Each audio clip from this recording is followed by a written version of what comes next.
Greetings and salutations, everybody. Welcome to the best damn movie-related show on the planet Earth, the John Campea Show, coming to you from right here on my YouTube channel. I'm, of course, your host, John Campea. It's an awesome honor and privilege, as it is every day, to have you, my international friends, joining me as we talk about our favorite things in the world, movies and movie news and all sorts of good stuff. And we do have a lot of stuff to talk about, guys. I'm going to talk about Spider-Man Far From Home. Don't worry, it'll be in a very non-spoiler sort of way. We're going to talk about Netflix slashing some production budgets moving forward.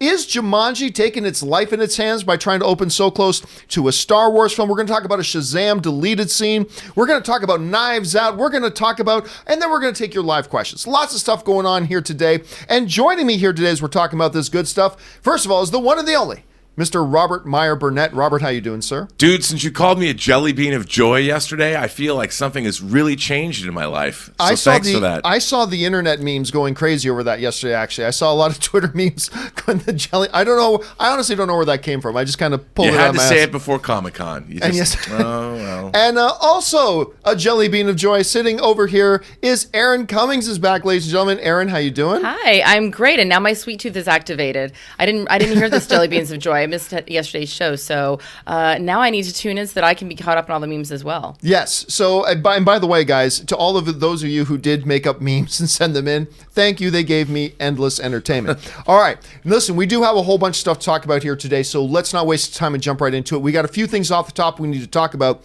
and the first thing off the top is this. A brand new trailer, the first trailer for Rian Johnson's murder mystery film, Knives Out, has just dropped online. This thing has a ridiculous cast, which we knew about, being headlined by Daniel Craig, Chris Evans, Toni Collette, Don Johnson.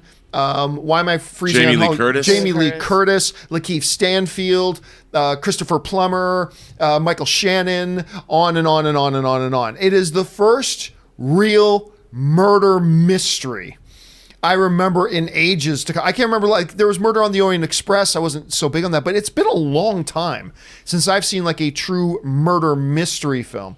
So I've been kind of really looking forward to get a glimpse of this thing. I know Chris Evans was talking it up a lot. I gotta tell you guys, I loved this trailer.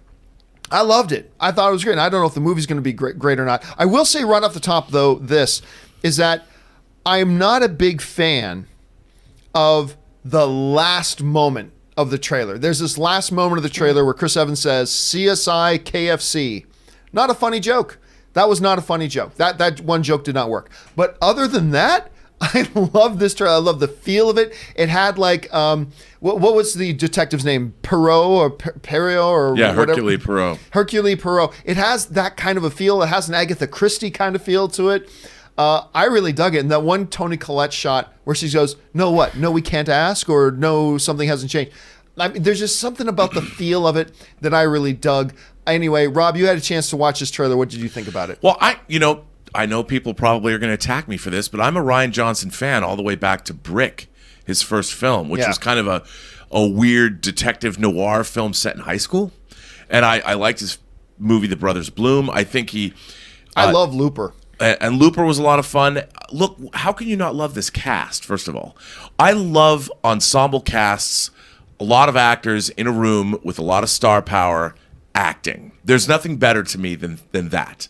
And we don't get enough of these big ensemble movies where actors are clearly having the time of their lives, whether it's, I call them like drawing room mysteries, where everything's in a house. That's a great way to put it. And this just looks like it's a delightful romp. Now, that said, it comes close to the edge of being sort of campy, which I don't like. But maybe that's just the tone they were going for in the trailer. But still, I'm in. I can't wait to see this movie. And Daniel Craig, come on. I love seeing Daniel Craig. Layer Cake was great. I loved him. This reminded me of Logan Lucky, kind of. Yes. The Soderbergh heist movie. Yeah, and I like Logan Lucky. He was out of control in that movie. I loved him, and now he's doing another American accent.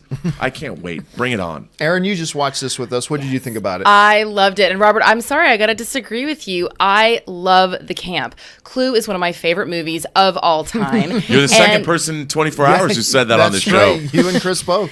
And I just have to say, this reminded me so much. I felt like like it really was a throwback to Clue. Even the house has a similar vibe to it. And from Toni Collette, I'm getting a little bit of a Mrs. Peacock vibe, yes, which I really like. So I think if people are fans of Clue, then I'm hoping that this is going to lean a little bit more into the camp than Robert would like, because I just think that adds a whole fun element. We found ourselves laughing out loud to these moments, except for the kind of lame joke that Chris Evans made at the end. KFC joke. Yeah, I agree. It fell really flat, and I kind of scratched my head that made it all the way through marketing, and that was the button they wanted to end on.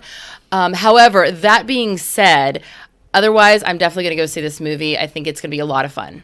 So anyway, guys, question here is, have you had a chance to see the Knives Out trailer yet? If so, jump down in the comment section below and let us know what you thought about it. All right, next up off the top is this. Now, Netflix has, they started the whole notion years ago about we're not just going to be a curator of other people's content. We're going to start producing our content. Their chief executive officer said famously one time, we got to become HBO before HBO becomes us. And sure enough, they did. And they created for a couple of years this creative utopia where anybody could come to them with an idea and they would fund the idea. South Park once did this infamously amazing joke where the kids once phoned Netflix trying to see if they could get their own superhero series. And the person at Netflix answered the phone by saying, thank you for calling Netflix, you're greenlit. And that's been kind of the motif, if you will, about Netflix, that everything and anything gets made. Money is unlimited, despite the fact that they're billions in debt, all that kind of stuff. Well, the party's over. To a degree. Netflix is obviously going to continue making big stuff, but apparently, according to their bosses, they're about to slash their production budgets. Not necessarily meaning they're going to reduce the budget of existing shows, but rather they're not just going to throw around money at all types of projects now anymore. They're going to tighten the purse strings. This comes to us from Engadget, who was writing about this whole thing, and they said this. Netflix content chief Ted Sarandos told several of his high-ranking TV and film executives in early June that the company had to be more picky with its spending on big budget productions. Any upcoming projects needs to bring in large numbers of viewers and will no longer be able to float by due to being loved by critics or earning company more credibility. One example Sarandos gave is a no-go for the future was Triple Frontier, an action drama starring Ben Affleck that cost $115 million and flopped. Now, I'm not really clear on what a flop means for Netflix, because it's not a box office thing. It's about, did it bring in any more viewers? And maybe it did, maybe it didn't, whatever. But apparently, they can't just be throwing around $100 million budgets on movies that are going to go straight to Netflix. At least not nearly as many. Rob, for a number of years now, it has kind of been everybody, the refrain from everybody has been, well, just take it to Netflix. If there's some movie idea, it doesn't matter if it's a $200 million project or the refrain has been taken to Netflix. And sure enough, anybody could take anything to Netflix and they were just eating it up regardless of what it was. Part of the reason why we've gotten so many crappy movies on Netflix, and they've had a couple of winners as well.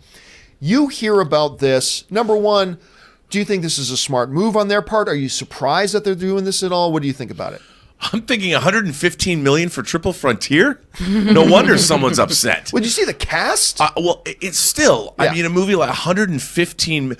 That's more than Terminator 2 cost. Of course, that was in the early 90s. That was a different age. But I think that look, their income is based on subscribers. That's how they get their money, and their subscriber base is. It's going to top out at some point. They can't just ultimately, like Facebook, end up with 1 billion people paying $10 a month, where they're taking in that kind of cash. And I've always said that I've thought, this is only me speaking, that Netflix is kind of a Ponzi scheme. Mm-hmm. You know, they want to keep paying stuff out, but every time they borrow, hey, we're borrowing another $3 billion. Well, if their income is only based on subscriptions, eventually you can't keep borrowing money because you're not getting more money coming in. You're getting the same amount of money, but you're borrowing more? How's that going to work ultimately? And when they're spending things like $115 million on Triple Frontier, clearly somebody's not watching those budgets close enough, because that movie should not have cost $115 million. And beyond that, like they've been in this mode where they've wanted to spend the money of feature films without spending any marketing. Because None. we've complained a lot about on the show about things just suddenly appear on Netflix and go that they never. There's no way you would know. There's no way you'd know. Now, Triple Frontier is one of the projects that they did put a little bit of marketing behind, so credit to them for that. But for every one Triple Frontier, there's a dozen other things. I had somebody writing to the show the other day that Shaft, which did not get a theatrical release in a bunch of other countries, popped up on Netflix. And there were people writing me saying, John, I just turned on Netflix one day and was swooping around. Oh, there's Shaft? What? The new Shaft? Nobody had any clue. So they want to spend the money on the production of these things. They don't want to spend the money on the marketing of them, and you can't do one without the other. Because if they went into this with the philosophy of, we'll just put it on our network and everybody will find it, and we don't need to spend the money. So I don't know which way it goes. Anyway, Erin, for a long time, Netflix was kind of seen by the creative community as this utopia. Just great. There's somebody there who will take our projects no matter what. I have a friend that pitched a show to them yesterday. Really? The second meeting, yeah. And hey, I pitched a show to them before, so I don't want to sound like I'm slamming on them, but what do you make of all this when you hear about this? Well, what I'm curious about is when you bring up the Last Frontier, is this more about us slashing their feature budgets or also their original programming when it comes to their series? It sounds like across the board. Because what makes me sad is, obviously, and I agree with Robert on that, 115 million, are you kidding me? But there's also some really incredible shows that have come out from that in the beginning maybe didn't necessarily have the star power. Black Mirror, for example. I feel like Black Mirror is a slow burn, a show that people find. It didn't come out the gate hot and heavy, but people have continued to find it. And I would hate to see incredible, shows that are really unique and are stories that aren't being told other places. I would hate to see those types of shows not get the opportunity to be seen or launched on the network, a network that does like to have to take risks simply because they don't immediately have that star power, which I think is then going into network territory. Oh, if it doesn't work in the first gate, we're just going to cancel it or not give it a chance at all.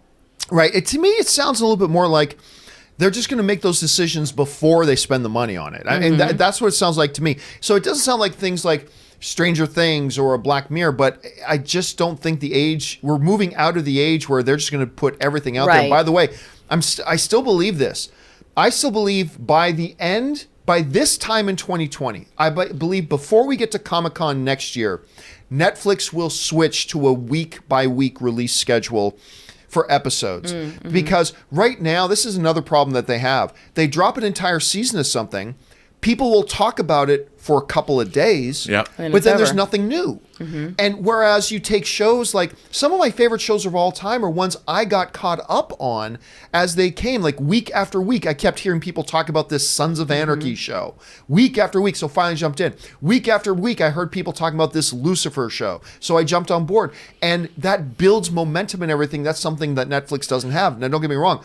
I love them dropping an entire season at once because I'm a binger.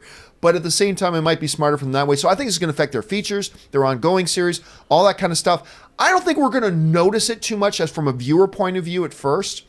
But it sounds like a move they had to make. And you know what? I think this is probably a smart move on their part too. But what do you guys think about that? Are you surprised to hear about Netflix saying that just the throwing out, Jack Nicholson as the Joker throwing bags of money in the crowds in Gotham, that those days seem to be over? What do you think about that? Jump into the comment section below and let me know your thoughts. All right, guys. Last thing off the top that I want to talk about here before we get into our main topics is this. There's a little movie out right now called Spider-Man Far From Home, a Sony picture that is in the MCU. A lot of us have been excited about it. I think the trailer's been fantastic. Lots of theories going around, a lot of hype going into it. I went to go see it last night at a midnight screening last night, which I have not done in a long time. I've not gone to a midnight screening in a very long time. So I went and did that last night. And what did I think about Spider-Man Far From Home? I'll tell you this. It is a movie that I solidly enjoyed. I think this is a good movie. This is an enjoyable, fun movie. I think it has certain things that it's not quite as good at that Homecoming did. I think there's certain things that it did better than Spider-Man Homecoming did. And bottom line to me, this is what I put on my social media when I came out last night. To me, I put Spider-Man Far From Home in that conversation with MCU films that I solidly enjoyed. Films like Ant-Man and the Wasp, films like Captain America, the First Avenger, films like Doctor Strange, films that I really solidly enjoyed, I put it in there. But I don't put it on that upper tier that top shelf MCU, you know, the place on that shelf where that you reserve for Winter Soldier, the place on the shelf that you reserve for Civil War or an Infinity War and Avengers, things like that. It's not top shelf, but it is solidly enjoyable. I had a good time. I do not think that it is a, you know, some people were saying that they think it's the best Spider-Man film of all time. I don't agree. For instance, let's take a Spider-Man movie that I quite enjoyed. The first Amazing Spider-Man with Andrew Garfield. You guys know, if you've watched me, I really quite enjoy that film a lot. I would say that this is better than that movie. This is better than that. But I don't know that I would say it's as good as Spider-Man Into the Spider-Verse, which is a very, very high bar. Admittedly, that's a majorly high bar because that was my number 3 favorite film of the year last year. I don't know that it's quite as good as Sam Raimi's Spider-Man 2, but I might say it's probably my 3rd favorite Spider-Man movie. Quite good. Here's some of the things I really liked about it. First of all, Jake Gyllenhaal. He's great. We heard a lot of people talking about Gyllenhaal coming, going into this film. He lives up to everything we hoped he would be. The character is very good. The Mysterio character is very good, but Gyllenhaal is so great. He just walks in and just so naturally takes over that role. When he first pops up on screen, it's like, there's Jake Gyllenhaal. But by the very next scene, he performs in such a way that you don't see Gyllenhaal anymore. You just see Mysterio. And that was great. And I think he was a great addition to this film. I thought he was wonderful. Tom Holland, again, is great. He has become my favorite guy to play Spider-Man. I love Andrew Garfield. I love Tobey Maguire. But I think at this point, Tom Holland has become my favorite Spider-Man. He's just got this great... He's great at Peter Parker. He's great at Spider-Man. He's got this boyish charm. He's got this great sense of humor about him that the Spider-Man sense of humor fits so well with. And I'll tell you what else I really enjoy. While Zendaya may not be Mary Jane Watson, she is MJ, not Mary Jane. And this is a very different relationship. I was talking to Rob about this before we started the show. It's a very different relationship, the Spider-Man MJ relationship, than we get in our traditional Spider-Man stories. Again, because this isn't Mary Jane Watson. I have grown to really like the dynamic between Zendaya and Tom Holland. I really enjoy it. And normally I effing hate romances in my comic book movies. Very, very rarely do they work for me. Tony Pepper, yeah, I'll give you that one. Andrew Garfield and Emma Stone in his Spider-Man movies, yeah, I like that one. But that's pretty much it. This one works for me, and I kind of find myself excited to see the next installment of Spider-Man, just so I can see these two some more and see how they evolve and go. Also, I'll say this, one of the best Spider-Man movies in terms of action. They do a fabulous job with the action in this film. And you know what? I said this to Rob too, and it's hard for me to put into really hard descriptors without giving anything away. So just let me say this. Out of all the MCU movies that I've seen, this one, and you can interpret yourself whether you think this is a good or a bad thing. I think it's agnostic. It's however you decide to take it. But this Spider-Man movie to me is the most like a true comic book story that just jumps off the page. Like we talk about like Infinity War is just like a comic book. Well, yeah, in terms of the big battles and seeing all of our heroes together.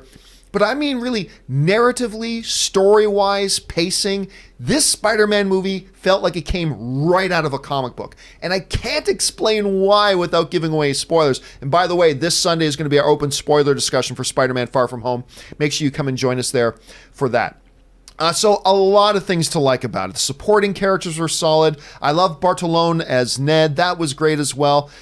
You gotta love Samuel L. Jackson, the Maria Hill character, Colby Smulders.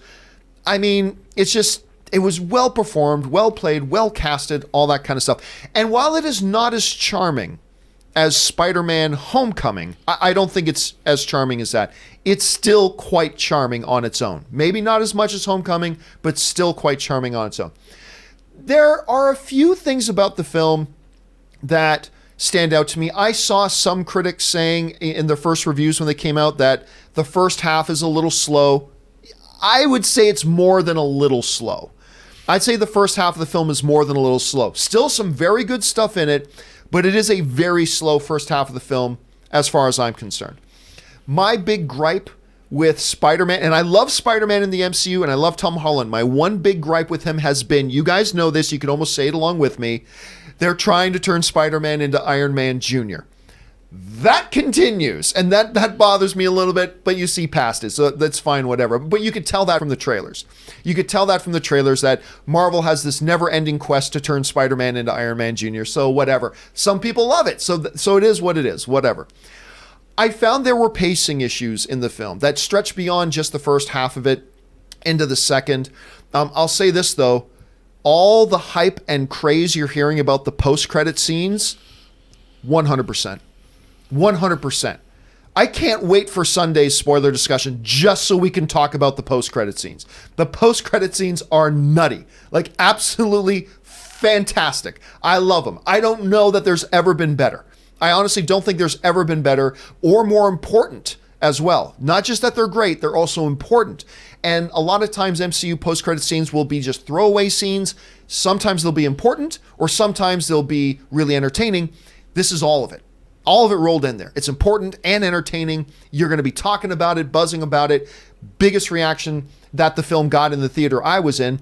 I don't know if it's a good thing that the best part of your movie's in the post-credit scene, but it is what it is. So, do I think this is top shelf MCU? No. Do I think it is a solid, entertaining, worthy of the Spider-Man name movie? Yes. I think this is a movie you need to get out and see. I think it's one you're going to enjoy. I had quite a good time with it. You know, again, to me, the hype of best Spider-Man movie ever, no, but that's a really high bar. One of the best MCU movies ever, for me, no, but again, that's a super high bar. This is a thoroughly entertaining film, charming, good action, fantastic post-credit scenes, wonderful performances in it as well. There's a lot to like. There's a lot to like, even if it doesn't go into, you know, Infinity War territory. So that'll be up to a lot of people. Rob, I got to, I know you and I are both, Rob, we're going to go see this movie. I'm going to see it for a second time later today. I know you're going to go see it later today. And I don't know, you've been as excited about it as anybody. You know, I have, and I didn't like Homecoming as much as others Oh, yeah, did. and I loved it. And yeah. I thought, again, they laid too heavily into the Tony Stark relationship. I felt that Spider-Man was sort of marginalized in his own movie. And I'm curious to ask you, it's been said, Kevin Feige said that this is a capper to the entire Infinity Saga, that this really ends Marvel, the cinematic Phase 3. Did you feel that? Did you feel at the end that really the 23 movies now have had total closure and that the table is set for a whole new meal? Well, guys, what's the proper terminology for it? There's the prelude and it's the prologue? Is that the literary term? Like the little thing they put in the story before, that's the prelude, and then there's the post thing. Anyway, if I'm using the term right, which I may not be, this is definitely a prologue to the MCU Phase 3. It really is. This is the main story. Epilogue. Or the denouement. Yeah, the prologue is at the beginning. Prologue, yeah, I call it prelude, right? Prologue, beginning. Thank you guys. This is why I have smarter people than me in the room. So to me, you know what it is? You know how in Lord of the Rings: Return of the King, they defeat. Wait, well, somebody in this room doesn't, but they will soon. But you know, the big bad guy is defeated at the end of the franchise. But then there's still like this 15 minutes where they do some things to really set up. Now this is the world outside of that. That's what Spider-Man: Far From Home is. And I don't mean that in a negative way.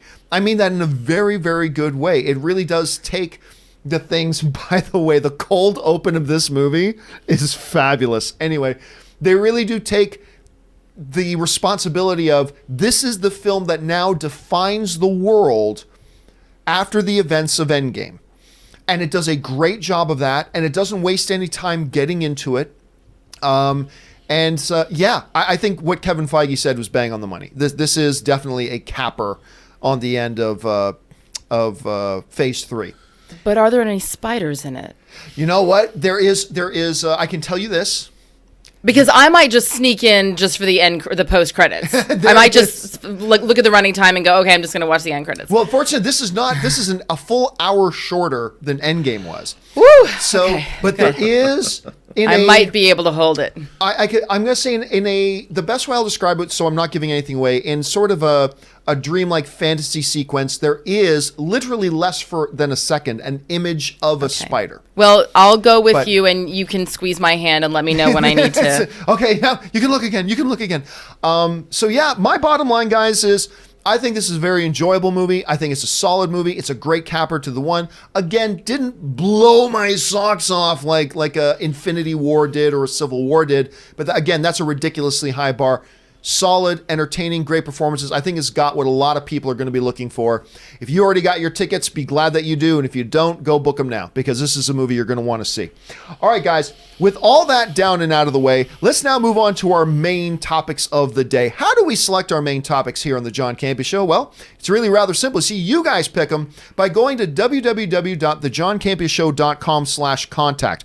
Once you're there, make sure you fill out the form with your topic or question, hit submit, and then maybe, just maybe, you might see your topic or question addressed here on the John Campea Show. So let's move on to topic number 1. And our first topic today gets submitted to us from Nick Bogman, who writes, Disney has recently just announced that they're casting for Flounder and Scuttle in their next live-action movie, The Little Mermaid. Well, technically speaking, Nick, they didn't announce it. There are reports going around claiming that they know, but it is a big difference between Disney announcing it and some reports saying that they found out. Anyway, is it just me, or do you think, let me try this again, movie The Little Mermaid, is it just me, or do you think people and fans will become fatigued with these live-action remakes? I just wish we were seeing more original content from Disney Studios and pumping out some great news stories that could last a lifetime, like The Lion King. Thanks so much for doing what you do. All right, Rob, let me put the question to you. We are in the midst right now of this big surge of films coming from Disney, of live action remakes, whether it's Lion King, which is really animated, but Aladdin is still in theater. We got Lion King opening up. We got Maleficent coming on the way. Mulan's in production, like blah, blah, blah, on and on and on. You're seeing this. Do you think there's a risk here of them possibly maybe developing a live action movie fatigue? Gosh, that Aladdin box office closing in on 900 million worldwide. A movie that everybody was poo-pooing 2 months ago. Mm-hmm. We got Lion King, which of course the pre-sales have been so bad and nobody's excited about seeing Lion King. No, there is no live action fatigue at all. Disney is hitting these things out of the park. They have since Cinderella, even Cinderella, which had not become this box office juggernaut. Cinderella was delightful. I mean, not only do we get Lily James, but we got Kenneth Branagh directing, and you Jungle Book. These films are they have the greatest template in the world, which is the animated films. Mm. They're bringing in. I mean, who would have thought Guy Ritchie? When you thought Aladdin, Guy Ritchie wasn't the first guy that jumped to mind. And I'm a Guy Ritchie fan, and I thought that was a weird match. Me too. And, it shows that I think there's going to be directors vying to do these now. I mean, these are top shelf, top drawer, A-list productions that they're throwing all the best people and all the best technology at. And I have to say, as somebody who started out being dubious, when I went into Cinderella, I was like, I didn't even want to go see that movie. And I loved it. And I was like, wow, Beauty and the Beast, all these films, they're doing Jungle Book. I bought Jungle Book. I bought the 3D Blu-ray. I love the Jungle Book remake so much. I mean, I love these movies. And as long as they keep the quality and they treat them like A-list films, which they're doing, I think, I mean, even where's the Aristocrat or the Aristocats? Yes, the Aristocats. I mean, they're going to do the live-action Lady and the Tramp, like going to Disney Plus. Yeah, I love Lady and the Tramp. I took this girl I was dating in high school to that movie, and boy, did that work. Let me tell you. You guys did the spaghetti trick? It was, I still do that. It works, even now. I love these films. Bring them on. Erin, what do you think? Do you think there's a risk here? Like, even with them having success right now, do you think there's a risk that the audience could just get fatigued of the notion of these transfers? No. I mean, is the audience fatigued of the notion of more superhero films? Well, maybe. I don't know. But I really do think there's always going to be an audience, especially because people have grown up. The parents are always looking for things that they can do with their family that are not going to be boring for them as well. And I would want to sit through through Lion King or Little Mermaid because I know all the songs and I know all the characters. And also what they're doing, Alan Menken, the original composer, is coming back and teaming with Lin-Manuel Miranda to create even more new songs. So we're going to have the songs that we know and love, like Poor Unfortunate Souls that Ursula sings, who is rumored to be played by Melissa McCarthy, which I'm excited about. That's great. great casting. Yes, and also because I feel like Melissa McCarthy, I want to see her get into a really devious role that she can sink her teeth into, but also have so much fun with, and I think it's going to be hilarious. And Awkwafina as Scuttle, I mean, if anybody saw Crazy Rich Asians, I feel like her character is going to be pretty much the same character, and I'm okay with that because she was so good. So I say bring them on. I will take them in, and so will everyone who has kids. Yeah, I think you raised really the most solid point here is that, look, whenever these discussions about fatigue come up, normally those discussions surrounding the comic book movies, which were, for a time we were getting 3, 4, 5, sometimes 6 comic book movies in one year. That's going to go down a bit now that Fox is sort of out of the game a little bit. But no, it's the same answer as I've always given to the comic book ones. Are they still putting out movies that people enjoy and like? Mm-hmm. That's what it comes down to. You know, they put out Aladdin, and they did a great job with Aladdin. I just saw it for a second time the other night, and I loved it. I thought it was great. I thought Beauty and the Beast was quite good. Nowhere near as good as the original, but I thought it was quite good. Mm-hmm. I thought the Christopher Robin movie was super charming. The Jungle Book was magnificent. I love Cinderella. I thought that was great. Can't wait for Lion King. It's the same thing. As long as these movies keep coming out, right, and they're crowd pleasing, and people are enjoying them, and they're making money, and they're successful, why would people get fatigued? You don't get fatigued of cop shows. You don't get fatigued of whatever. Fast and the Furious. Fast and Furious is still a major thing. We're still talking about it, and it's still going, Dave Bautista. So I don't know. I really don't think so. Look, the moment they start putting out 2 or 3 in a row that don't do well and that the audience doesn't really respond to, then it's going to start to develop another one. But as long as the people like the previous one they saw, then when the next one comes out, they're going to go, great. Yeah. So if Lion King sucks, let's have this discussion again. But if Lion King is as good as we think it's going to be, then it's probably not something we're going to have to talk about. Bottom line here, guys, is what do you guys make of all that? Do you think there is a risk here that even if the quality stays high, that the general movie-going audience might kind of get fatigued over these movies? Let us know your thoughts. Jump down in the comment section below and leave them there. All right, with that down, let's move on to main topic number 2. And our second main topic today comes to us from Michael Serb, who writes, "Hey, John, I just watched the Jumanji trailer and I thought it was okay, but release date is on Christmas. Well, it's not on Christmas, but it's in the Christmas season. Is that a mistake? I mean, Star Wars Episode 9 release date is on Christmas. What are they thinking? Big hello from Serbia." All right. Well, thanks a lot for sending that in, Michael, from Serbia. And right now, the way it's scheduled, I believe, is that Jumanji and Star Wars Episode 9 are scheduled to release 1 week apart from each other in the Christmas season. I believe one's coming out on the 13th, one's coming out on the 20th. I can't remember off the top of my head which is which, but whatever. They're opening about 1 week apart. Is this suicide for Jumanji? I'm going to say, myself, Rob, and Erin, I'm going to say no. And here's why I don't think it's suicide for Jumanji. Number one, this isn't like last Christmas and that last season where there was for a period of time, there was 8 major high-profile films all opening within 8 days of each other. There was something ridiculous or stupid. So this isn't like that. There is a lot of box office money to go around at Christmas season. There's a lot of box office money to go around. And normally I think releasing major films just 1 week apart from each other is a little bit of a mistake. I don't think that applies as much during the Christmas season if there's not too much other auxiliary kind of competition coming in and taking bites out of that. So that's the first thing. The second thing is this. The last Jumanji movie came out in a December, relatively close to a Star Wars movie. Now, while the Star Wars movie made a hell of a lot more money than the Jumanji one did, the Jumanji one also made a hell of a lot more money than it had any business making over $900 million, getting to within a whiff of that elusive $1 billion club. So, number one, we have precedent. It's done it before, and it had incredible success. Number two, we have a very lucrative season, and there's not nearly as much competition that season as there was last year.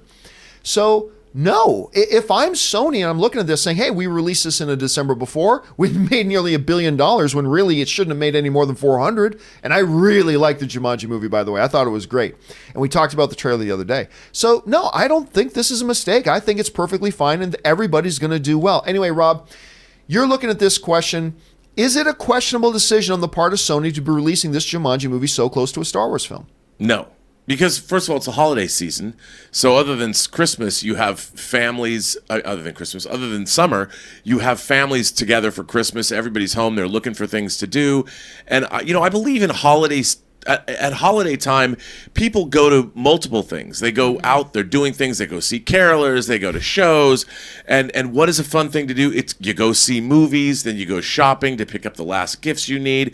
I think it's a huge time to release this film, and I think people are going to go see Star Wars. People are going to go see Jumanji. There's people that, like my mom, would rather go see a Jumanji movie than a Star Wars movie. My mom would she's been listening to me talk about Star Wars for 42 years. It's like, enough already. Let me see something I haven't seen before, and I want to see Danny DeVito and The Rock. Come on.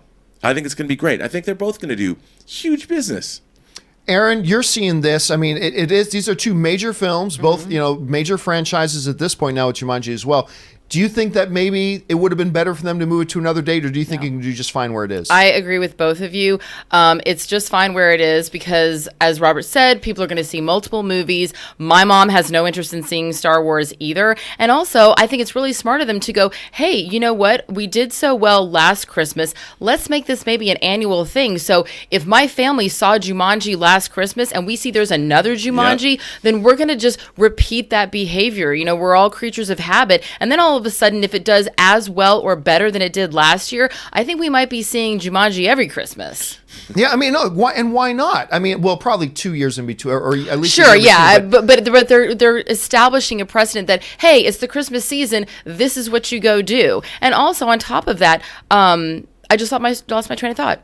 Well, to your point, though, that's exactly what Star Wars is doing, too. They're establishing the Christmas thing. Avatar, they're going to be establishing Avatar is going to be coming out in the Christmas season every year, that its 14 different sequels come out, in 2031 when the first one finally comes out.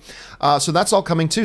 Or they go, you know what, let's take this group of actors and let's have them in another movie that we're going to have. Maybe it's not Jumanji, but they play on that. And speaking to what Robert was saying, not just Danny DeVito and The Rock, but The Rock as Danny DeVito. Right. Yeah. I definitely am interested in seeing that. So it's going to be interesting. What do you guys think about that? We seem to think it's going to be no problem, but do you maybe see there being a little bit of disaster there? Do you think this could implement some things or affect a lot of stuff? Jump down in the comment section below and let us know what you think. All right.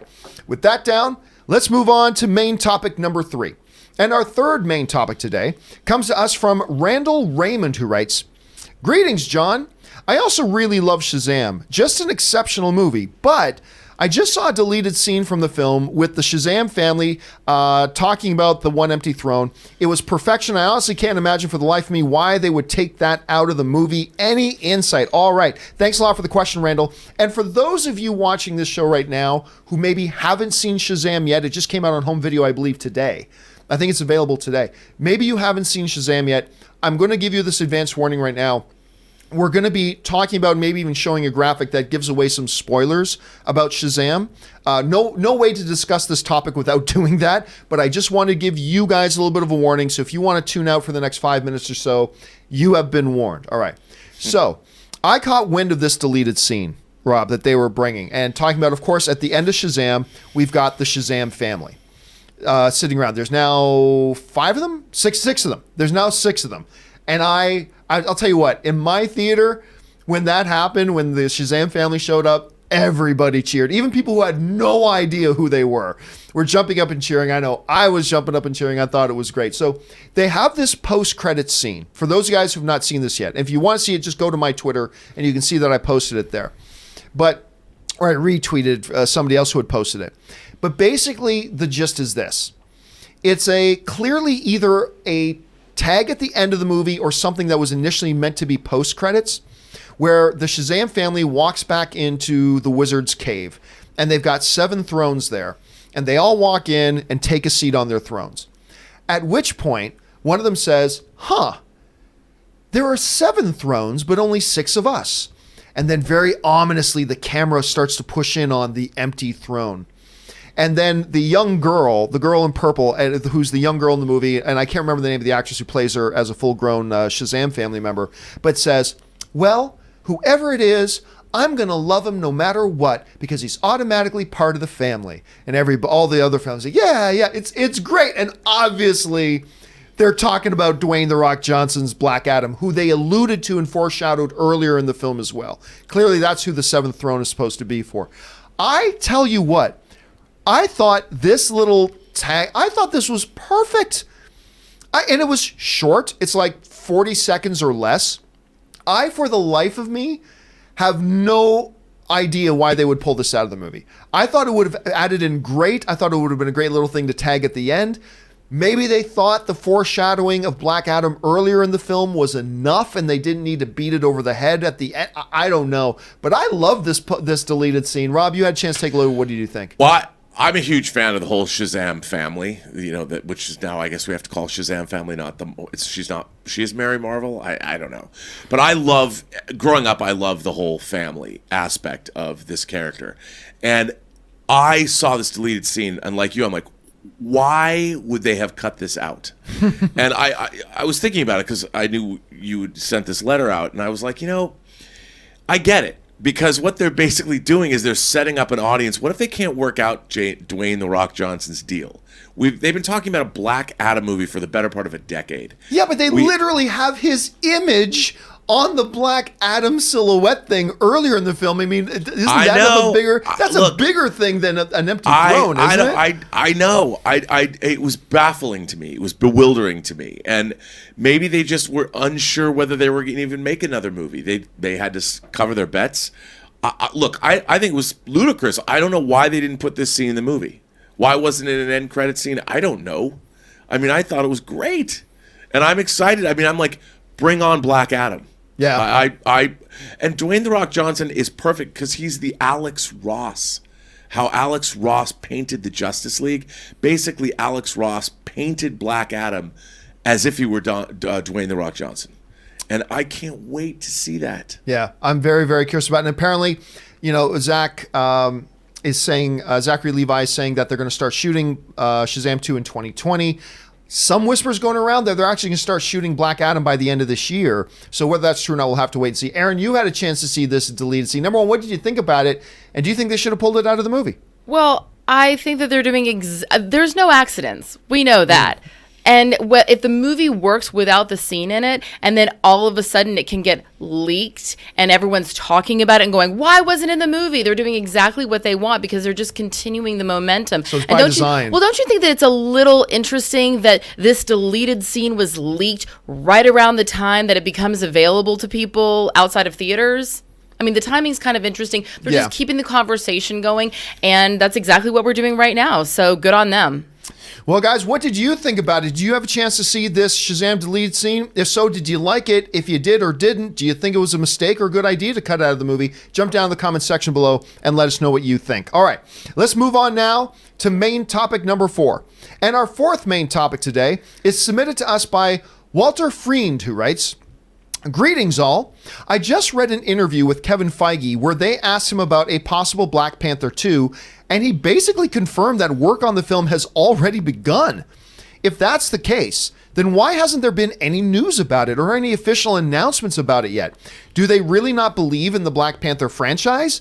Thanks." All right. Well, thanks a lot for the message, Walter. And it's a fair question, but I do want to put it in context. You're asking if they don't believe in the franchise that they just got nominated for Best Picture with at the Academy Awards and made $1.3 billion on.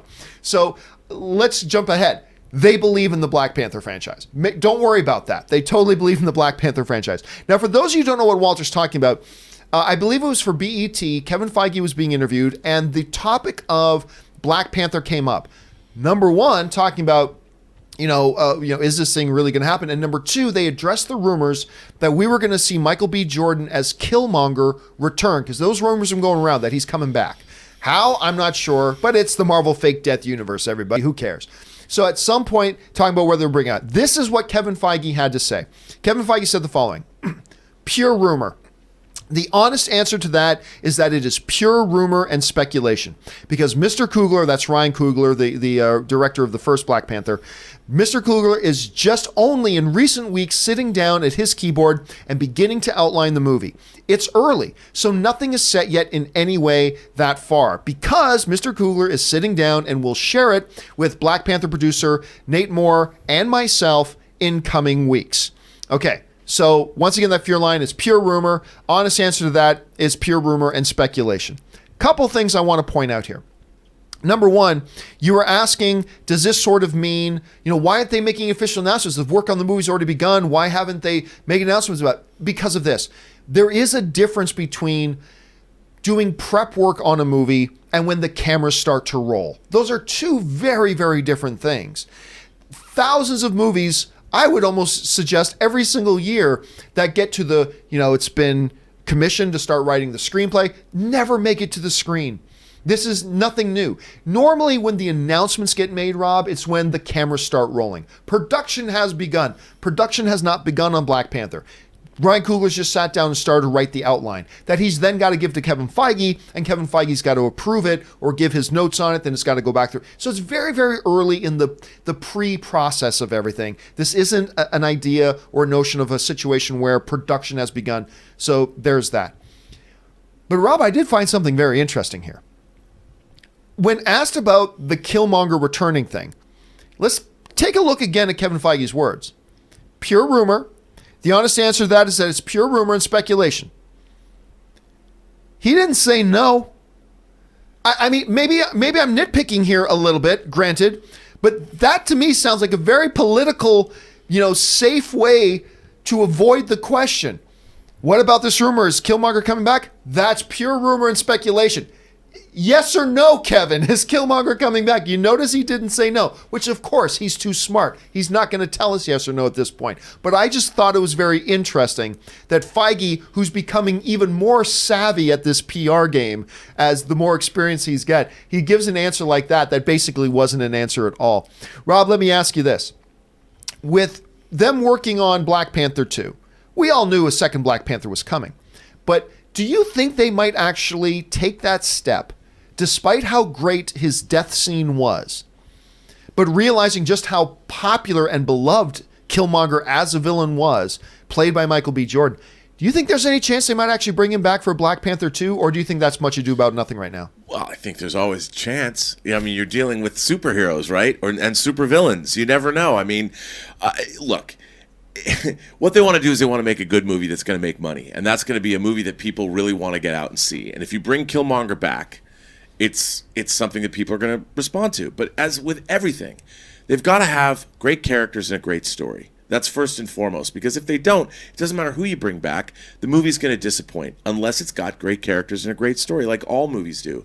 And, people asking, movies are in development all the time. Studios are constantly, they have meetings with writers every single day. So the Marvel Cinematic Universe is different in that they've now got 23 movies. I presume Spider-Man's going to be a hit. So they've had 23 movies. They are developing their next 10 years of movies already. Now, when they get to the point where they're actually going to start spending money, when something goes into active pre-production, they've got development costs. They've got money to pay artists, to pay people to come up with designs for things they might want to use. But when you actually greenlight a film, that's when the faucet gets turned on, and that's when it gets official. That's when actors get their contracts signed. That's when not just actors, but the entire crew. And these movies, they're above the line people. They're cinematographer, their editor, their designers, their costume designers. These are all people that are booked way in advance. So when they're ready to go, you'll hear about it. But know that these things are in active development all the time. Right. Erin, you're hearing these types of comments and you read the question. How would you respond to this? No, I completely agree. And similarly, when you hear about an actor is in talks, it doesn't even necessarily mean that that's going to happen. Right. There's plenty of actors that are in talks, but maybe they're offering, maybe they're looking at the schedules, maybe the actor's asking for more money than they want to pay. There's a million different factors that can go into it. And also, as we have seen many times, when something kind of comes out the gate a little too soon, and then it takes a little longer than fans think it should for them to have an update, then fans start thinking that there's a problem where there is no problem. Right. Oh my gosh, we heard this announced a year ago. Why haven't they started production yet? Well, because that's how long it takes. But I will say, as soon as I saw Killmonger die, I said, no, this isn't going to work for me. He's got to come back in the sequel. And as much as I really feel for Michael B. Jordan having to sit in the makeup chair and then put all of those prosthetic dots all over his chest, I'm really going to need him to be shirtless again. I'm going to need that. I need that. And look, as somebody who's worked not just in some film, but in a lot of television yourself, like you can probably speak to the whole thing that a lot of things get developed. Oh, yeah. That never actually end up, getting onto the screen, right? 100%. I mean, every year it's pilot season. People say, oh, well, I'm doing this pilot. Well, that's great. And you can go and you can shoot it for a month and they spend millions of dollars on it and dedicate an entire portion of your life to it. And then all of a sudden, if it doesn't get picked up, no one ever gets to see it. It doesn't even make it to air. And then that's only for the lucky pilots that even get shot. So yeah, there's a lot of things that you're not going to ever see, because hopefully only the best gets made. And Right. only the best gets seen. You once told me this thing that I will never forget, and I still remember the way you say it. And I might be getting some of the wording wrong here, but like you were talking about how whenever you get put into a pilot, like hope springs eternal, and say, yeah, the moment I find out I land a pilot, I'm standing in the mirror the next morning rehearsing my Emmy acceptance speech. 100%. No, at the audition. I'm driving to the audition and I'm reciting my speech. Oh yeah, it's a problem. Anyway, guys, what do you make of Kevin Feige's comments here? First of all, are you surprised that they didn't make a bigger announcement about them developing it? Clearly, I don't think that's a big deal, but do you think maybe they will come out and put Killmonger back in this series? Jump down in the comment section below and let me know your thoughts. All right, with that down, let's move on to the final main topic today. And our final main topic on this fine day comes to us from Donnie R., who writes, did you hear about the new Warner streaming service greenlighting a Gremlins animated prequel series? At first, I got excited because I thought it was something finally about a new Gremlins that they've been talking about forever. I think this is a bad idea. People wanted a live action Gremlins, not some animated show for kids. Your thoughts? All right, so just so you understand where Donnie is coming from here, guys, we all know that there is a Warner Brothers streaming service coming. And yes, they did just greenlight a Gremlins animated prequel to the original film. This is how they describe it on Deadline. The animated TV adaptation, written by Si Chun, tells the original story of the shop owner Mr. Wing character from the 1984 movie and its 1990 sequel, played by Ki Luke. Set in the 1920s Shanghai, it reveals how 10-year-old Sam Wing, I guess that's Mr. Wing, met the young Mogwai named Gizmo. Along with a teenage street thief named L, Sam and Gizmo take a perilous journey through the Chinese countryside, encountering and sometimes battling colorful monsters and spirits from Chinese folklore. On their quest to return Gizmo to his family and uncover a legendary treasure, they are pursued by a growing army of evil gremlins. Dun dun dun. Anyway, Erin, you're hearing this description. Do you think this sounds like a good idea for an upcoming new streaming service like Warner to greenlight? Or do you think it was a mistake to go animated route and that they should have done something live action? I definitely do not think that they should have gone live action, because think about it. You're talking about 1920s, so we have a period piece. Shanghai, you're talking about an army of gremlins. That's really, really expensive and incredibly risky. And yes, there is a built-in fan base. I 100% am a gremlin lover. I remember it very clearly growing up. However, I think that what I hear, what I'm seeing with this is that they're setting the stage for the live action that will come later, but they're prepping everyone with a backstory. And also, let's not forget, this is Amblin Entertainment and Warner Brothers, and the last time they teamed up to do something was Ready Player One. They know what they're doing, and I think that this could be really great. I don't think that it's going to be an animated project in the same style of like Saturday morning cartoons. It's clearly going to have an edge. It's clearly going to have some darkness to it. And frankly, I'm intrigued. Rob, you're hearing about this. Do you think this is a good idea for Warner with their streaming? Do you think they should have gone live action? Do you think the animation's the way to go? What do you think? Well, like what I'm going to echo what Erin said. I mean, this sounds great. Chinese monsters from Chinese folklore fighting gremlins, and like I'm all in. And if it's done anime style, it could be really cool. But that doesn't have any bearing on whether or not they could make a third live action Gremlins. They've been talking about doing Gremlins 3 for years. Oh, at least a decade. There's been scripts and commissioned. I think all this could do is once again generate more interest in the Gremlins franchise. I mean, think about it. Even Gremlins 2 is 29 years old this year. Oh my Gremlins, God. the first Gremlins is 35 years old. So like the kids today, I don't know how many 10, 15, 20-year-olds even know Gremlins. But the fact that we're getting a Dark Crystal live-action TV series, Yes. there hope springs eternal, my friends. I think this, if anything, that generates interest in the Gremlins franchise, this could be the thing that gets Gremlins 3 greenlit. We've got Ghostbusters 3 coming. That's an official sequel to the original Ivan Reitman Ghostbusters, which also came out in the same summer as the original Gremlins, 1984. So we're getting a new Ghostbusters movie that 35 years old, the original Ghostbusters. Why not a new Gremlins film? And if they're just going to bring the Gremlins franchise back, awesome. And if it's going to be directed, if it's about China, if it's about the origins of Gremlins, I'm all in. You know, and the interesting thing too here is that by doing this thing set in the 20s and all that kind of stuff, you're right, it doesn't affect their narrative storytelling ability at all if they do want to do live action later, because that other thing is so set far back in the past, so it doesn't really interfere with it. No, and all this made me think about is I want to see a Jack Burton Big Trouble in Little China Gremlins crossover. Remember? I'm in. Remember The Rock was going to do a remake of know. Big Trouble in Little China, stuff like that. It's intriguing because, again, Warner has this streaming service coming. They got to start ramping up their original content for this streaming service as well. I think it's inevitable that we're going to get an announcement that the DC streaming service is going to get shuttered and they're going to transfer all that stuff into the Warner Brothers streaming service. I don't know that for a fact, but I actually think this is a pretty good move. And I think you raised a really good point there, Erin, about the fact that this would have been ludicrously expensive to do. Oh my So you gosh. either would have had to compromise the story you want to tell, or you just couldn't do it. Right. And in an era where even Netflix is saying we need to cut back on some stuff, that would have been problematic. What do you guys think about this? Are you excited about a Gremlins prequel animated series? Do you think it was a mistake that maybe they should have done something live action? Or do you think this is just the right move? Jump into the comments section below and let us know your thoughts. All right, guys, that will do it for all of our main topics today. So we're going to head in and take your live questions. But before we do, there's a bunch of other things going on in the world of movies and entertainment news that we don't have time to make main topics. But I want to make sure that you guys get caught up to date on everything going on. So Fact Checker Jonathan proudly presents to you today's installment of the Movie News Feed. Check it out. First up, after years of delay, Bond 25 finally began rolling cameras in April, and suffice it to say that this production has dealt with more problems than standard for putting together a major motion picture.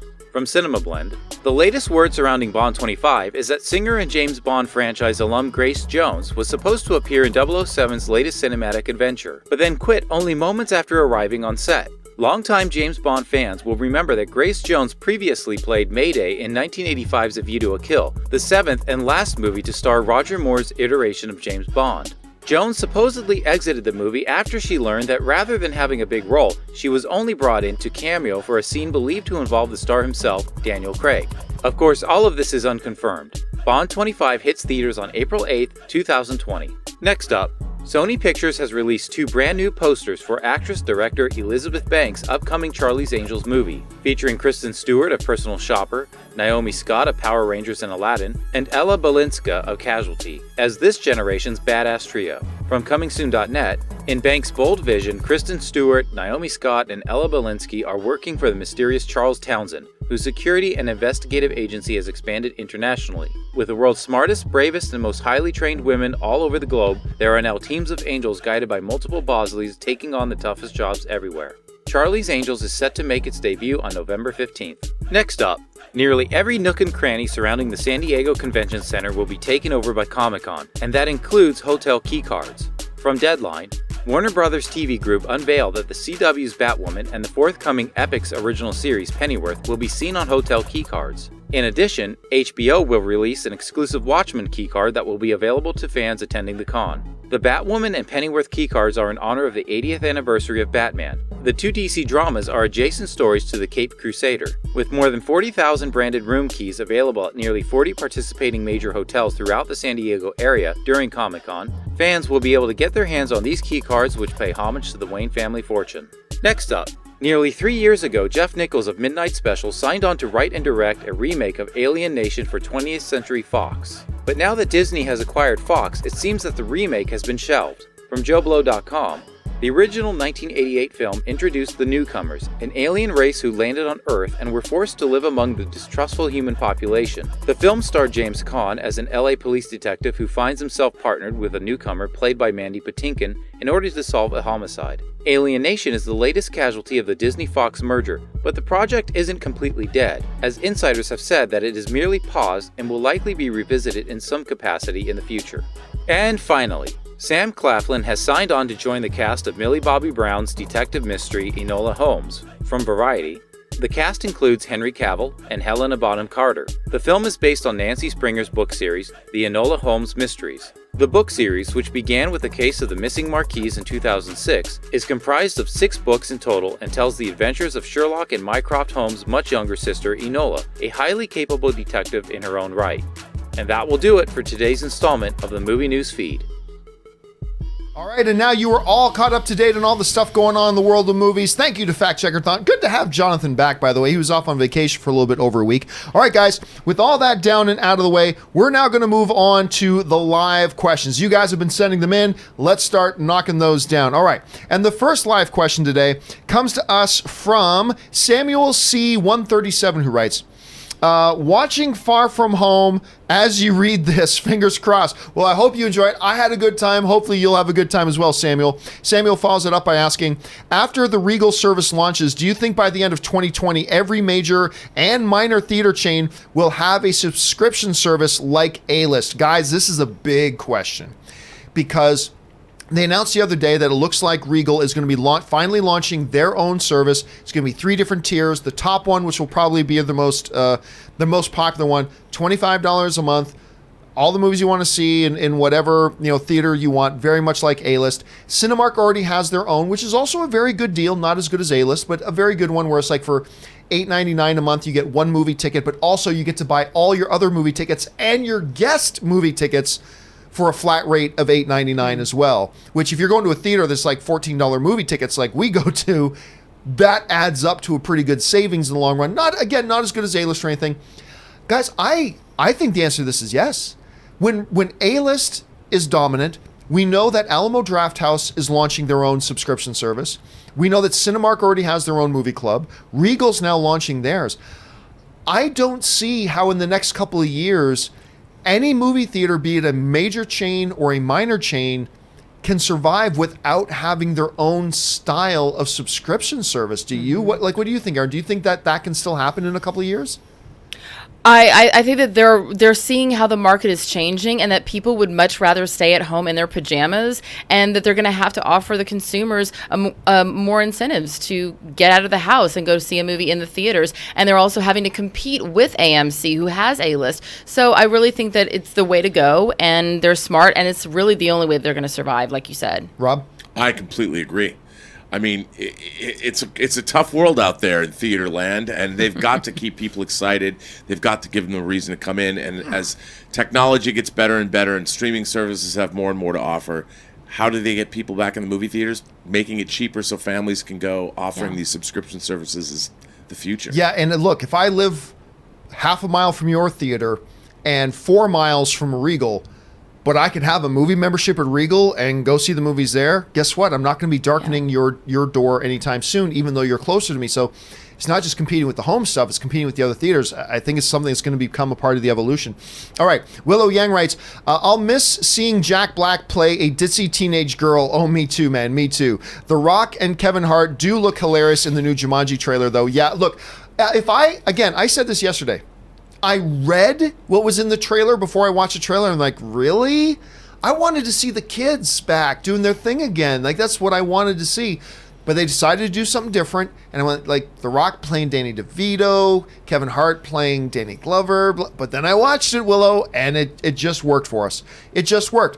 I don't know if it'll work in the movie, but as far as for the trailer did, it certainly did. Taki75 writes, Fox in 2010 wanted to do a Civil War with X-Men plus Fantastic Four.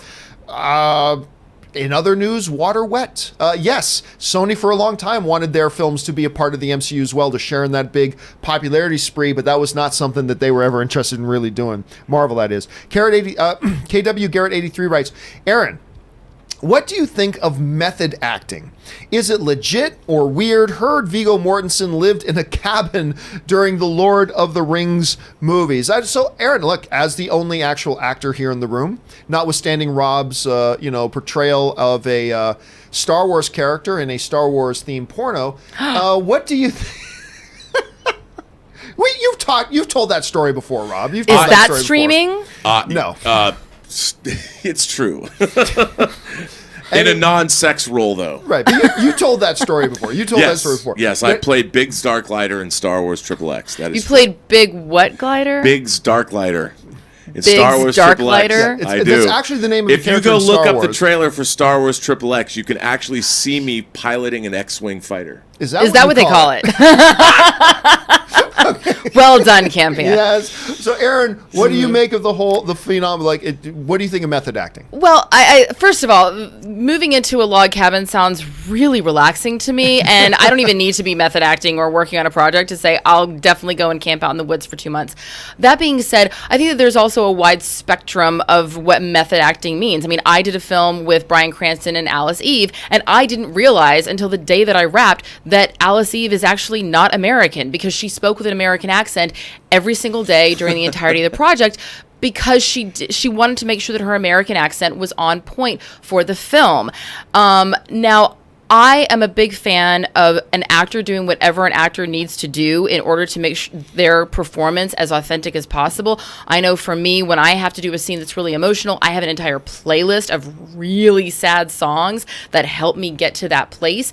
That being said, if your method is putting other people in danger or making you super annoying on set, like I heard Jared Leto was as the Joker, I mean, I heard that he was doing things that were just completely unprofessional. That's a different story. And when you're endangering the lives or the safety or just the emotional well-being of your co-stars, then nobody cares about your method. You're just being unprofessional. But as long as you're reining it in and keeping it in check, I think do what you got to do as long as that performance comes out looking good. I moved to Tatooine for a while. You employed the method procedure for as Biggs? I wanted to know what it was like to live in a desert environment. That's deep, man. That's a commitment to that role. That's deep commitment to that role. All right, next up, James Welsh writes, given she's been in all Destin Daniel Cretans, probably mean creations, films, over under 30%, Brie Larson is in Shang-Chi. I'm going to go way under 30%. I don't think there's much of a shot of that. Rob, do you think there's any way she pops up in that? What if she was in a flashback as an Air Force pilot? How does that tie into Shang-Chi? And well, we could see, because Shang-Chi, you're going to have to deal with the history of Shang-Chi's father, and if you're really dealing with the, if you're dealing with the Mandarin and all that, it could be a flashback scene where she's pre-Kree. Would you really want to use up a slot on the Brie Larson appearance contract for something like that, though? Well, I bet he could get her to come in and do a cameo because they've worked together. Maybe. I'm still going to guess under 30%. Over or under 30? Under. All right, you're going to take the under on that. I'll take under. All right, Mike Hill writes, Cool, though. Hey, Erin, never thought I would get the chance to say, but you're awesome. Sora is my favorite female character in a show ever outside of superheroes. Hope you come back to The Flash. Also a big fan. Well, there you go. You got some love for Erin. Thank you. By the way, there is a screen over here. Do people know that? Because I keep finding myself getting caught. I'm like, oh, sorry. Yes, I have a monitor in here so everybody can see themselves. Thank you, Mike. I loved and still continue to love Sora. She's a wonderful character, and Stephen DeKnight did a magical job of bringing her to life. I'll tell you what, true story. Some people might have heard me tell the story before. So I find out Erin is in this new show, Spartacus. I know the story. And I just, well, obviously Erin's in this show, so we're going to watch this show. Yeah. I'll tell you what. Now, I've said this before, and Erin, you've heard me say this before. The first 2.5 episodes of Spartacus are almost unwatchable to me. I thought they were so bad. Mm-hmm. And I remember going... You're not alone. There were a lot of people who felt that way. I got to keep watching it because it's Erin. Erin's in it, so I got to keep watching it.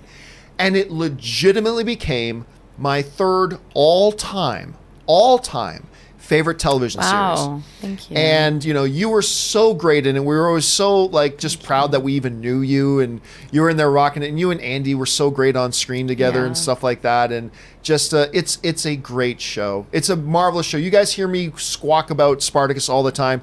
If you haven't gotten on board with it, get on board with it and start watching it. To that point, I think that is one of the dangers. As an actor, you really want to have a show that's picked up straight to series, because then you don't have to wait and find out, and maybe it won't ever go. You just go, okay, great. I know I'm going to make X amount of dollars, and I know I'm going to have this show that goes to air. But one of the dangers of that is that you don't get to have that trial episode to work out the kinks. Oftentimes when a pilot is shot and then they have to go back and look at it before that gets picked up, once it gets picked up, they'll often do reshoots and work out some of the kinks. As Spartacus progressed throughout the season, there were a lot less of those 300 style freeze frames, the blood splatter. Right. The nudity started to get reined in a little bit. I didn't find that. Darn it. I didn't find that at all. Well, there's only so much that I can say. Otherwise, I might get sued. So I'll leave it at that. But yes, I am glad that people stuck with it. I think that really, by the time you get to episode 4, we really found our footing, and then the show just goes on from there. It really, really did, and I just love that show. Okay, Thank you. Next up, Geeky Galore writes, shout-outs to Imagine Cinemas, Market Square in Toronto. They weren't there when I was there, I don't think. $10 regular, $7 on Tuesdays, and by the way, that's in Canadian dollars. All recliner seats, great popcorn. Haven't been back to Cineplex since. You guys have heard me complain. I'm obviously Canadian, and the theater chain that has a monopoly. No, you never mentioned that. What? The theater chain that has a monopoly in Canada is Cineplex Theaters, which I used to be a big fan of. It used to actually be my dream to move back to Canada and work with Cineplex. But every time I go back there, they get shadier and shadier, and I am really not happy with them right now. They have a monopoly. It's good to hear stories about other theater chains starting to pop up there. That sounds great. Thanks for sharing that, man. James Welsh writes, people bringing up Amelie recently got me thinking. With Hollywood's habit of remaking popular foreign films, why have they never tried to remake Amelie? This came up the other day, guys. Somebody was asking me about my 3 all-time favorite foreign films. And all due respect to Kurosawa and all those great ones, my 3 favorite foreign films of all time are Life is Beautiful, the Italian film by Roberto Benigni, the Asian cop drama Infernal Affairs, which was the basis for the remake that Martin Scorsese did in The Departed, and Amelie. One of only like 7 or 8 films in my career when I used to give numerical scores that I've ever given a 10 out of 10 to. Love it, love it, love it. And it's been brought up here a couple of times. Erin, why do you think they've never really tried to do a remake of this one, North America? Because it's already got a North American audience. I think that there's no reason. I mean, that's one of the things that first jumps out to me. An obscure foreign film that maybe was really popular in the country where it originated, but didn't have an American audience. I can understand them wanting to remake that, but it's like, would we remake Roma? No, of course we wouldn't. It was beautiful the way that it was done, and it found its audience here in America. And I think that there's a great value to Americans actually watching foreign films and reading subtitles versus going, oh, I don't need to watch that. They're just going to come out and they'll have it in America anyway. No, I think that there's a value to keeping foreign films, and not having to regurgitate them with American accents. I don't think we need that. Rob? Look, it's one of my favorite movies, too. I just went and saw Jean-Pierre Jeunet, the director, show Amélie and got him to sign. Well, my girlfriend got him to sign our giant French Amélie poster. I'm an Amélie fanatic. We went and saw the musical, which wasn't so good. But I think the reason they can't make that movie is I don't think Americans have the whimsy or the point of view needed in order to remake Amélie effectively. It's the same way that the remake of Wim Wenders' Wings of Desire that was made as City of Angels with Meg Ryan and Nicolas Cage, while not a horrible film, it just didn't really work. And I don't see Amélie, I don't think an American's capable of doing it. Now, don't somebody think, oh, you've laid down the gauntlet. Yes, we can, Burnett. Please don't. Just some things should be left alone. Well, I mean, look, there's also an argument to be, look, there are many examples of Hollywood remaking some foreign films to disastrous results. There are many examples. But at the same time, you get The Departed. Which won Best Picture of the Academy Awards, won Martin Scorsese, finally won him his directing award. It's a remake of Infernal Affairs. I know I'm in the minority of this, but I thought the Daniel Craig version of The Girl with the Dragon Tattoo was better than the original version. I'm in the minority in that, but I do. I actually even enjoyed it a little bit more. Let the Right One In, the original was better than the North American one, but the North American one was close. But also, if a foreign film is nominated in the Academy Awards, don't you think that it's already integrated into the North American market? Yes, and Life is Beautiful is a great example of that. I think Life is Beautiful is a great example of that. There was another one, why am I freezing? But I think that's the key point right there. There are foreign films that are already pretty well known amongst the North American audience. Look, Amelie's not a household name, but a lot of film fans will know the name Amelie, and whereas a lot of people have never heard of Infernal Affairs, even to this day. So I think that's a great point. That being said, if anybody wants to remake Y Tu Mama Tambien, call me. That's an HBO series right there. That one would lend itself well to an HBO movie, call me. Such a good movie. All right. James Welsh writes, that was James Welsh. Sorry. Samuel C137 writes, think Cinemark will be the next to launch a true A-list competitor. They have a weird $8.99 plan, but it won't be able to compete once Regal launches. Again, I think the Cinemark plan, if you really sit down and do the math, the Cinemark plan, I think, is better than you give it credit for. Not as good as A-list. No, I'm not pretending that it is. But when you really look at it, and by the way, for the average film goer who goes to maybe like one or two movies a month, this is actually a better deal than an A-list. Like if you're only going to like 2 movies a month, hey, you get 2 movies for like $18. You get to bring somebody else for another $18. When normally you would have spent much more than that, as opposed to spending $25 on a Regal pass that you might not even use $25 worth of tickets for. So for some film goers, it's actually a better value. I think it's interesting, and it differentiates Cinemark's approach from an AMC A-list or a Regal's. But who knows? If the AMC A-list one and the Regals ones take off and Cinemark doesn't get good results, but Cinemark says they've got a ridiculous amount of people signed up to their deal, who knows? Maybe they'll change, but right now I think it's better than people give it credit for. Amir B writes, I love all Fincher movies, but I adore The Social Network. The performances, dialogue, editing, music. I rewatched it more than any other movie in recent history. Rob, I know you're a huge fan of this Amir, movie. I park my car in the same garage as you do. I think The Social Network is one of the most strangely, compellingly rewatchable movies I have ever seen. I love that film, and I don't even know why. It's all about the performances. I could watch that scene in the beginning with Rooney Mara and the conversation that she's having. Speaking of Girl with the Dragon Tattoo. Yes. I love Justin Timberlake as Sean Parker. Dakota Johnson with her little small role. I mean, everything about this movie. Andrew Garfield is so good. Should have been nominated for an Academy Award for that film, by the way. It is so good. The score, Trent Reznor and Atticus Ross's score. The way it's shot. Everything about The Social Network. I don't know why. I have no idea why, but The Social Network and Almost Famous are 2 movies I could watch over and over and over on an endless loop. What do you think about Social Network, Erin? Yeah, it's a great film. I just kept scratching my head going, I don't understand. Wasn't Friendster first? Am I wrong? Am I the only person that thought that? Or MySpace and blah, blah, blah. Friendster was first. I want to see the MySpace movie. I want to see the MySpace, because I ended up working with Who the would guy. you cast as Tom? Well, it's not Tom. I ended up working for the guy. Actually, that's how I met Dennis Zen. Me and Dennis met because we were both working for the guy who created MySpace. And his name's not Tom? And his name's not Tom. I feel betrayed. And he was my first friend. He made his fortune selling MySpace. Yeah. Once it got rolling to, I think it might have been to Fox or something like that.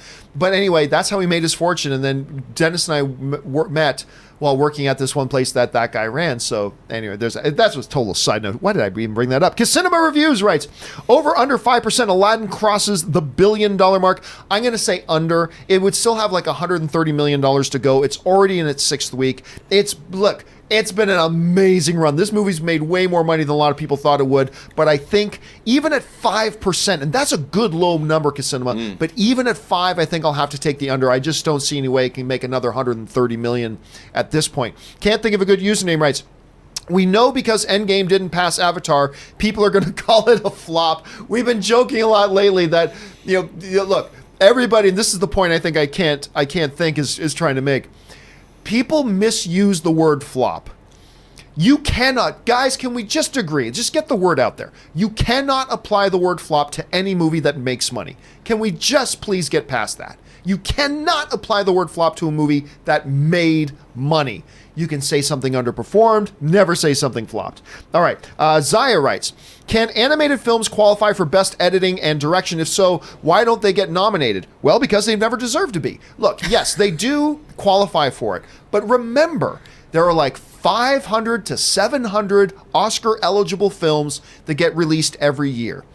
Out of those 500 to 700 Oscar-eligible films that get released every year, maybe 20 of them will be animated. Maybe. So you're already talking about a very slim percentage of an overall body of stuff, which drastically reduces the odds of it getting in there anyway.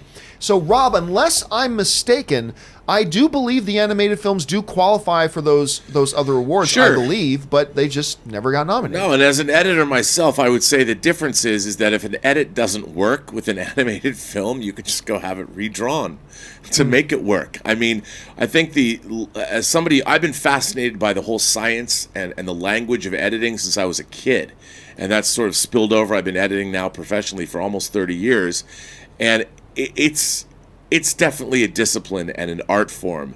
And I don't want to be an elitist, but I think it would be harder to edit live action material than it would be to edit animated material, because if an edit doesn't work, you can, like I said, fix it. Yeah, I guess I can't recall. Like, I know animated films have been nominated for best screenplay, for all that kind of stuff, but I can't recall it ever being nominated for best editing or best director. Can you? Can you guys? No. I can't pull one off the top of my head. But, you know, editing is a huge part of animation working correctly. Yes. So don't ever, I'm not discounting anybody who edits animated films. Don't think I'm saying that. All right. Next up, Suthius writes, hey guys, have you seen the Pixar Theory video by Super Carlin Brothers about how everything fits in the Pixar universe? That's a theory that's been around for years. A fascinating upcoming movie, Onward, is going to be difficult to see where that fits. Well, not only Onward, but the one they just announced that's going to be coming after Onward as well. But anyway, that's a theory that's been going on for a long time. And you know what?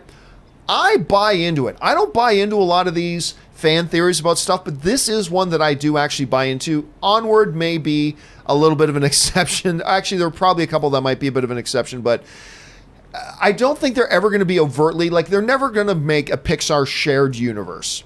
But that theory that they connect, I can kind of buy into it. Do you, Erin?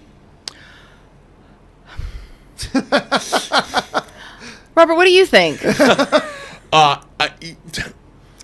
It's very difficult to say, but I mean, when you're dealing with Coco and the world of the undead, and Toy Story and the world of sentient toys,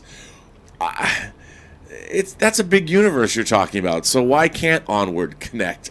I don't know. There's a way to make one connect. Alternate universe, perhaps. I mean, you could look. Fans can figure out how to connect everything to everything. I mean, I played Kingdom Hearts. Everything's connected. All right. Next up comes up from JB Bonifacio, who writes, Godspeed to everyone navigating spoilers this week. Yep, not quite as bad as when Endgame came out, but it will be tricky this week. Good luck, everybody. Jay Bling writes, if you have a few minutes, look up UALA, My Hero Academia Love Action Fight on YouTube. It's a live action anime style fight, and it is epic. I know a lot of people love My Hero Academia. My wife watches it. She's a big fan of it. So if there's something like that online, I'm sure. Have you seen it, Rob? Yes. Oh, you've seen this thing? Yeah, I did, because somebody sent it to me and I watch it. It's really cool. So it is. It's worth looking up. It's absolutely worth looking at. Oh, you got it right there? Yeah, that's why I blanked on the last question, because I was looking it up. Okay. So. I think it's going to be the new Vader, what is it, Scene 39 or whatever? Or, yeah, or whatever Vader Kenobi fight. Interesting. All right, I'll have to check that out. Thanks for sharing that, Jay Bling. All right, what do you think about it so far, Erin? You're sitting there like, I mean, so far they're staring at each other, so I got to get into it. not a lot of action yet. But it's All right. beautifully shot. I will say that. Now they're getting. Okay, yeah. You got to go look this up. Okay, This is already. You look I'm like in. you just saw a penis. That's what the look on your face was just. Whoa, like that. Is that what my face looks like when I just saw a penis, John? Come on now. Yeah, kids. I'm in the first 60 seconds, and I'm hooked. So I'm going to put this away so I can pay attention to you, the viewers, and you, John and Robert, and watch that later. All right, next up. Is that what my face is? Go talk to your local armor recruiter. Kevin Brown writes, saw Spider-Man at 1 a.m. Even though it didn't feel like a traditional swinging through New York City Spider-Man, I still loved it. Small flaws, but big payoff. Yeah, I agree. Hey, look, this is solid. Look, it never fails to happen. If I come out of a movie and say, wow, that was good. Not the best, but that was good. I inevitably get hit with, did you hear Campea didn't like that movie? John, why did you hate that movie? And I swear to God, I got all that. I put up on my social media, hey, just saw Spider-Man. Enjoyable, really enjoyable, solid film.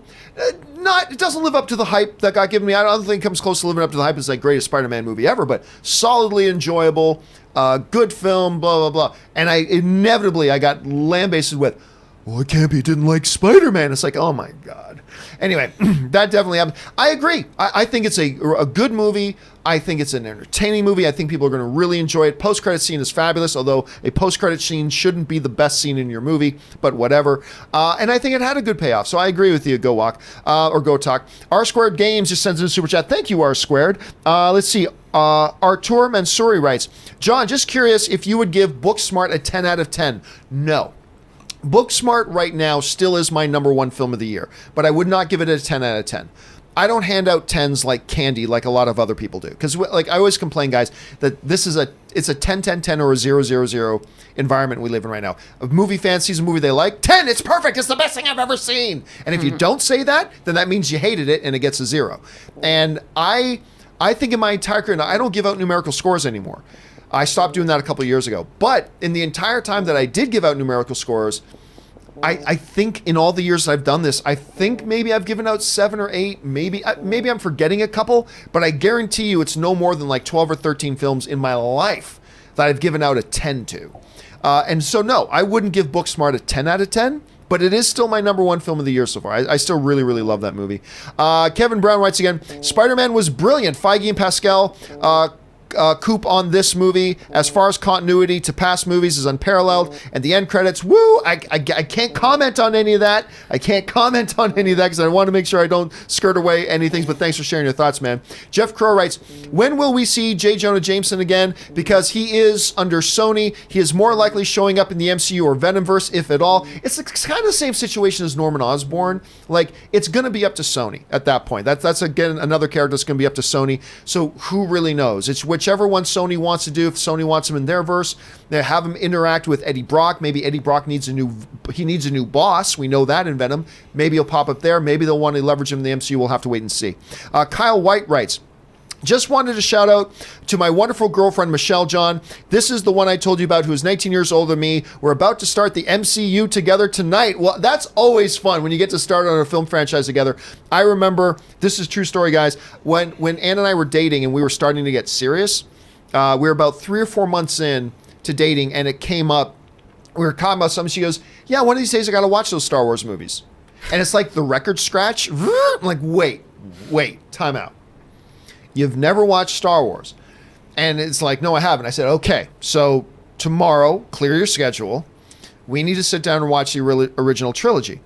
And it's not hyperbole to tell you the fate of our relationship depends on this. Because it was just that important to me. Fortunately for me, she absolutely fell in love with them. Palpatine is her favorite movie character, other than anybody played by Tom Hanks. And the rest is history. So good on you that you guys get to sit down and embark on MCU films together. Erin, you and I sat down and embarked on some MCU films yes, together. Yes, we did. And you know, it's funny because I had that exact same conversation with Tom about the movie Weird Science. The entire really? No. Val Kilmer? Oh, no, not Val Kilmer. Which one? No, which one is Kelly Val LeBrock? It was Kelly LeBrock and Michael and Anthony Michael Anthony Hall. Michael Hall. Yes. Which is what's the science one that I'm thinking of with Val Kilmer? True Science. True Science? Genius. Real Real Genius. Real Genius. Which is Real one of the Genius. great movies of Yes. the 80s. Mm-hmm. Deborah a good Foreman one. has one of the greatest lines ever. I think it's awesome that that's the movie that you What's had to the have that line? discussion with Tom. Can you nail an 8-inch spike through a board with your penis? Oh, yeah. Girl's got to have her standards. Girls gotta have her standards. I don't even remember that line. I do. Real Genius is so good. It's so good. It's been so long since I've watched it. Kyle White writes, Rob and Erin, what's the largest age gap you've had in relationships? Any good stories? Has the age difference ever affected you? Well, Kyle, that's not really what this show is about. So we're here to talk about movies and entertainment. I have an answer, though. But sure, if you've got an answer, go ahead and give an answer. When I was in my early 20s, I dated a woman who was 40. So there was about an 18-year age gap. And let me tell you, there was no downside. Oh, God. Erin, No what about you? downside. What was the biggest age gap you've had? I believe I was 27 and he was 42. And here's the interesting thing. We had a really wonderful relationship. We got along great. And the issue was really everyone else's perception. Yep. Everyone Yeah. around us had an issue with it, even though we really enjoyed our time together. And it was not like one of those May, December physical, he bought me a bunch of diamonds and I had lots. It wasn't anything like that. It was just we really enjoyed each other's company. But everyone else seemed to have an issue with it more than we did. Yeah, I mean, not to be flippant, but I mean, I learned a great deal about myself and about life just from somebody who had been around longer than I had. Yeah. And it was great. I mean, and we were we met at work and we were very compatible and it was great. You know, Colin Farrell said that because before Elizabeth Taylor passed, they had a relationship. It was never physical, he said, but he said that Elizabeth Taylor was the great love of his life. My biggest age gap with somebody older than me was 2 relationships before Anne. It was a girl who was 9 years older than me. And then my biggest gap the other way is actually with Anne. There's a 12-year age difference between me and Anne. So Because you're her sugar daddy. yes, because she may be a bigwig over at Hasbro, but I'm the one You're We the know how internet those relationships impresario. work, know how it all John. works. All right, next up, Krypton Caged writes, 1 of 4. Hey, John, I was pushing Coco for a long time because nothing from the trailers or the posters got me interested, but I trust Pixar, and even you guys loved it, so yesterday I actually watched it. There's not many movies I have cried watching, but Coco became the second one after Up, and oh my God, this movie hit me hard because I'm a struggling musician and my family, nor friends, most of them support me. They're against it. Multiple scenes where I literally cried. The scenes where they explain the final death and the Remember Me scene with Coco. Ugh, I'm telling you what, dude, that movie is some kind of stupid beautiful. Because I'm like you. I walked into Coco going again, still in that phase where I was stupid enough to ever doubt Pixar. Where it's like, okay, this looks kind of iffy, whatever. And so many moments where you're just weeping and laughing. It is so unbearably beautiful. And it's almost the best way to say it. It's unbearably beautiful.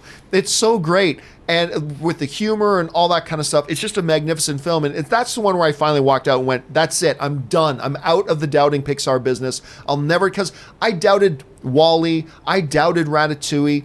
I doubted Up. That just looked weird. An old man with balloons in a floating house. I doubted Coco, and it's forget it. I'm just done with this. I'm never going to doubt them again. I don't know that you and I have ever talked to. Did you ever have a chance to see Coco, Erin? I didn't. I can't watch these animated movies. I'm too emotional for that. You'd be a mess. You would be a mess. I remember, my boyfriend said, "Oh, there's this new movie on Up. Let's watch this." And we were watching it on TV, and the wife dies, and I started hysterically sobbing. I go, "Why did you make me watch that? Why did you do that?" And then what's the movie with Bing Bong? Bing Bong, Bing Bong, Bing Bong. Inside Out. Inside I Out. Are you love kidding me? Inside Out. My heart was inside out of my body. And so Coco, I don't think I can handle it. I have enough anxiety and hysterical tears in my professional and my personal life. I don't need it when I go to a movie theater. It's really good though, and I'm sure it's amazing. So Let me go good. see So Fast and the good. Furious. I don't want to cry.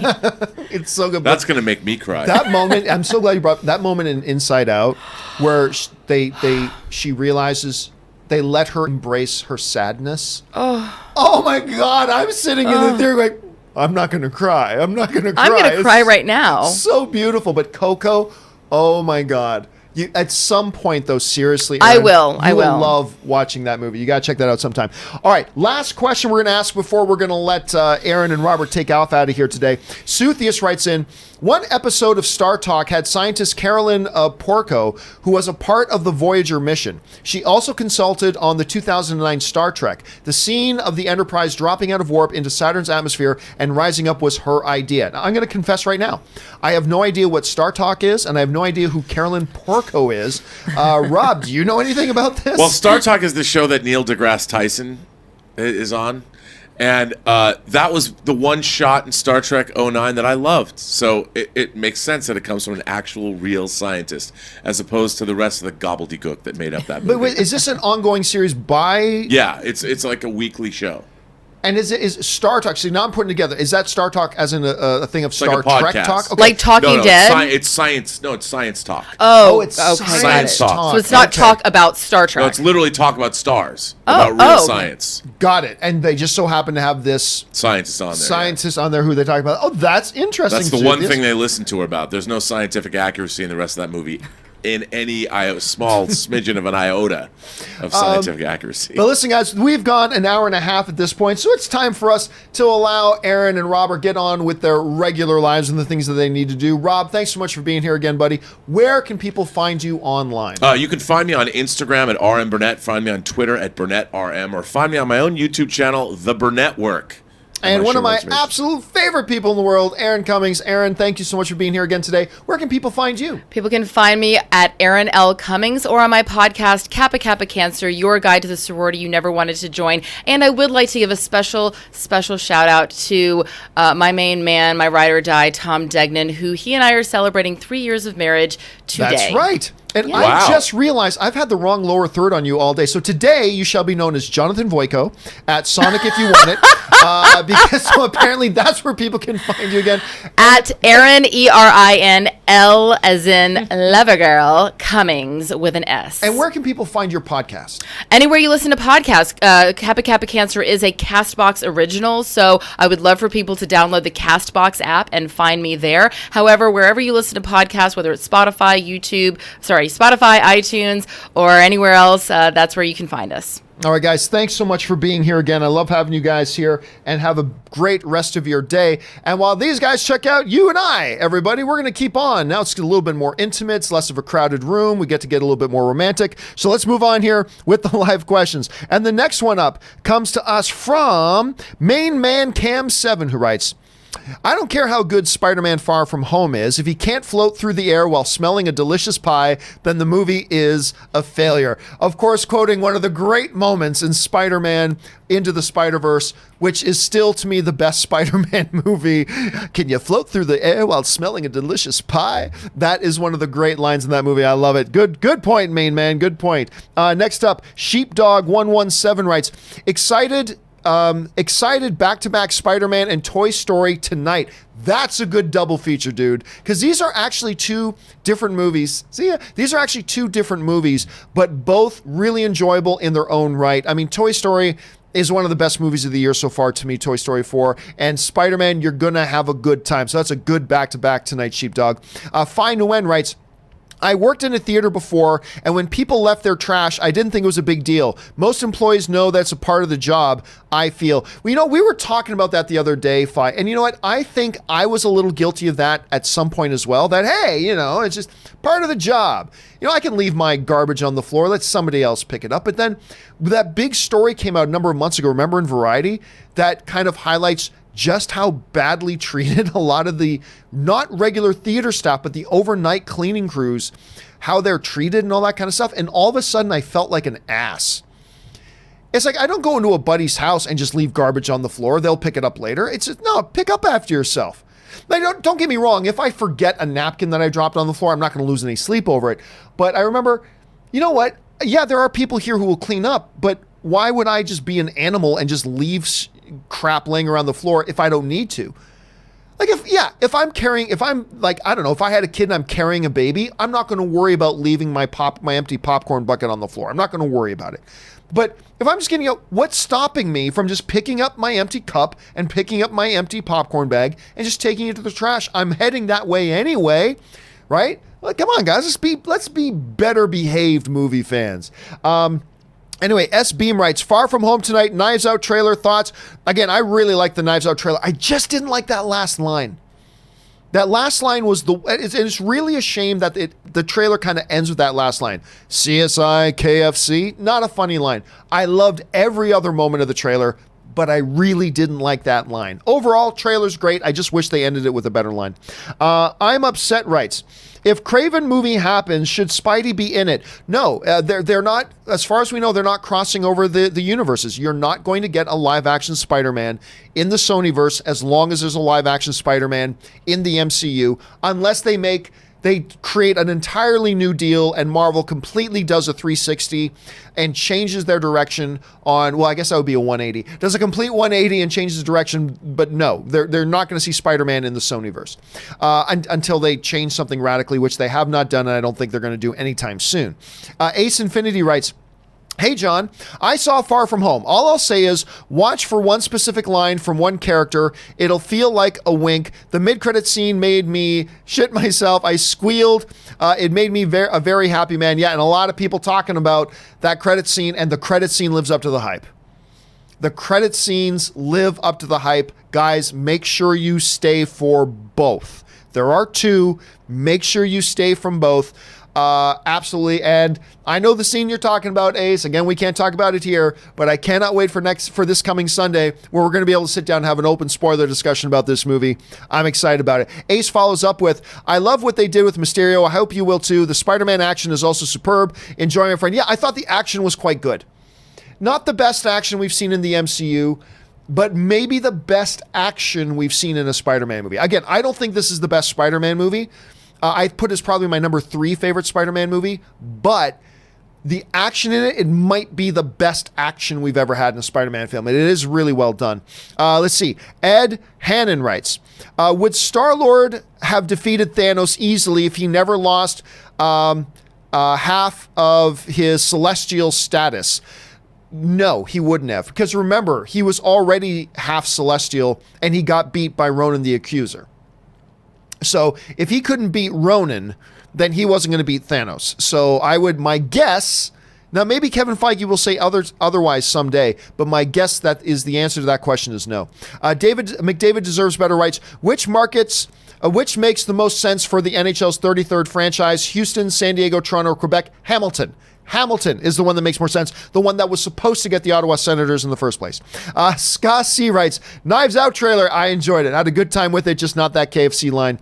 Rob J00 writes, just typing to say we love you guys. Thank you so much, Rob J. I appreciate that, man. Always nice when people just want to write in and say something nice. MZod780 writes, just watched the Knives Out trailer, looking forward to it. The casting is superb, cannot wait. It just sneaked up on me. Yeah, and it just seemed like a little while ago. It feels like just like a month or two ago, although it was much longer, that they even announced this, that they were doing this murder mystery Knives Out, and then the casting list started coming out. And it's like, oh my God. Like, this is one of the best casts. It's not all the biggest names, but as pure acting talent goes, this is one of the best casts we've seen in a while. This looks great. So sign me up. I'm all on board for this. I think this looks wonderful. I'm a sucker for a good murder mystery, and we hardly ever get those anymore. Casey Thurman just sends in a super chat. Thank you, Casey. Appreciate that, man. Eric writes, have you tried AMC's IMAX with laser or IMAX with laser 3D? They say it solves the problem you hate most with 3D. It no longer washes out the image without dimming the brightness, all in 4K. Look, the moment you put tinted film over your eyes, it's affected. That's it. The moment, it doesn't matter what you do with your lasers. The moment you put tinted film over your eyes, it's affected. So I have seen 3D in the biggest IMAX screens. I don't know if they were either laser or laser 3D, to be honest with you. So I can't say for certain that I can say that I have an opinion on it one way or the other, because I don't know if I've experienced it. My assumption going in is, as long as I've been to many 3D films where they like, oh no, this style of 3D, it doesn't affect it, and it does. No, but John, this style of 3D doesn't affect it, and then it does end up doing that. I've not experienced this one. So maybe this one you're talking about is different. I don't know. But I'm dubious. Let's just say that. I remain dubious until I see otherwise. I do not like 3D. I find 3D to be a useless gimmick. I'm glad it died out as far as home video goes. I would love it if it just went away, so it didn't take up valuable screens, that regular 2D thing. But that's just me. There are people out there who love 3D, and I'm happy for you that it's there. But I don't know. Maybe I'll get a chance to check this out sometime, Eric, and I'll give my thoughts on it when I do, because maybe it does change the game. Who knows? Alt Productions writes, when it's all over, I'll have old Buzz Lightyear to keep me company to infinity and beyond, Woody and Toy Story 2. Dude, it's just such... It is a franchise that many of us have grown up with and lived with, and it's just been a part of our lives. It's beautiful and touching and heartwarming and through it all. And that's why I was saying, You know, I do have an order in which I prefer the Toy Story movies, but the fact of the matter is all of them are so good. You could come to me and tell me your order in any order, and I'd be perfectly fine with it. I'd be like, yep, that makes sense. You could tell me your favorite is 2, followed by 3, followed by 1, followed by 4. And I go, yeah, that sounds great. Then you could tell me that your favorites is 1, followed by 4, followed by 2, followed by 3. And I go, yep, that sounds great. And then you can say your favorite one is 3, followed by 4, followed by 1, followed by 2. And I go, yep, that's great. They're all so freaking good that you can put them in any order and it's perfectly legitimate. I mean, it's crazy how much quality they've brought to this entire franchise spanning decades. Absolutely crazy. Raymond Verrata writes, hashtag bottle cap challenge, Jason Statham's the best. Jason Statham's is the best. And it's funny because last night, Ann and I, if you haven't looked up, don't know what the bottle cap challenge is, everybody's putting up their bottle cap challenges now, and Jason Statham's is pretty much the best one. Max Holloway's also got a really good one. Ann and I talked about maybe filming me doing one. I opted against it because I was going to do something kind of stupid in it, and wised me up and said I probably shouldn't do it. And I won't talk about it anymore. All right, Josie C. Diaz writes, did y'all see Now You See Me 1 and 2? Thoughts? Yeah, I'm not a fan of them, to be honest. One was okay. I mean, look, I'll say both were okay. Not really a big fan of either of them. And there was talk about doing a Now You See Me 3, and I'm like, really? Why? But hey, there are people who like those films more than me, and that's the beautiful thing about the subjectivity of film. Solid cast for both of them. I mean, Mark Ruffalo's in there. I mean, what's not to like, right? It's a great concept, but I just thought they didn't do the concept well, and they made it too unbelievable that it lost my interest. So yeah, I'm not a big fan of them, to be honest. New Mountaineer sends in a super chat. Thank you, New Mountaineer. Appreciate that, dude. Abrax616 writes, hey, John and Robert, following your advice, I'm going cinema and then dinner for a first date. Nice, tomorrow.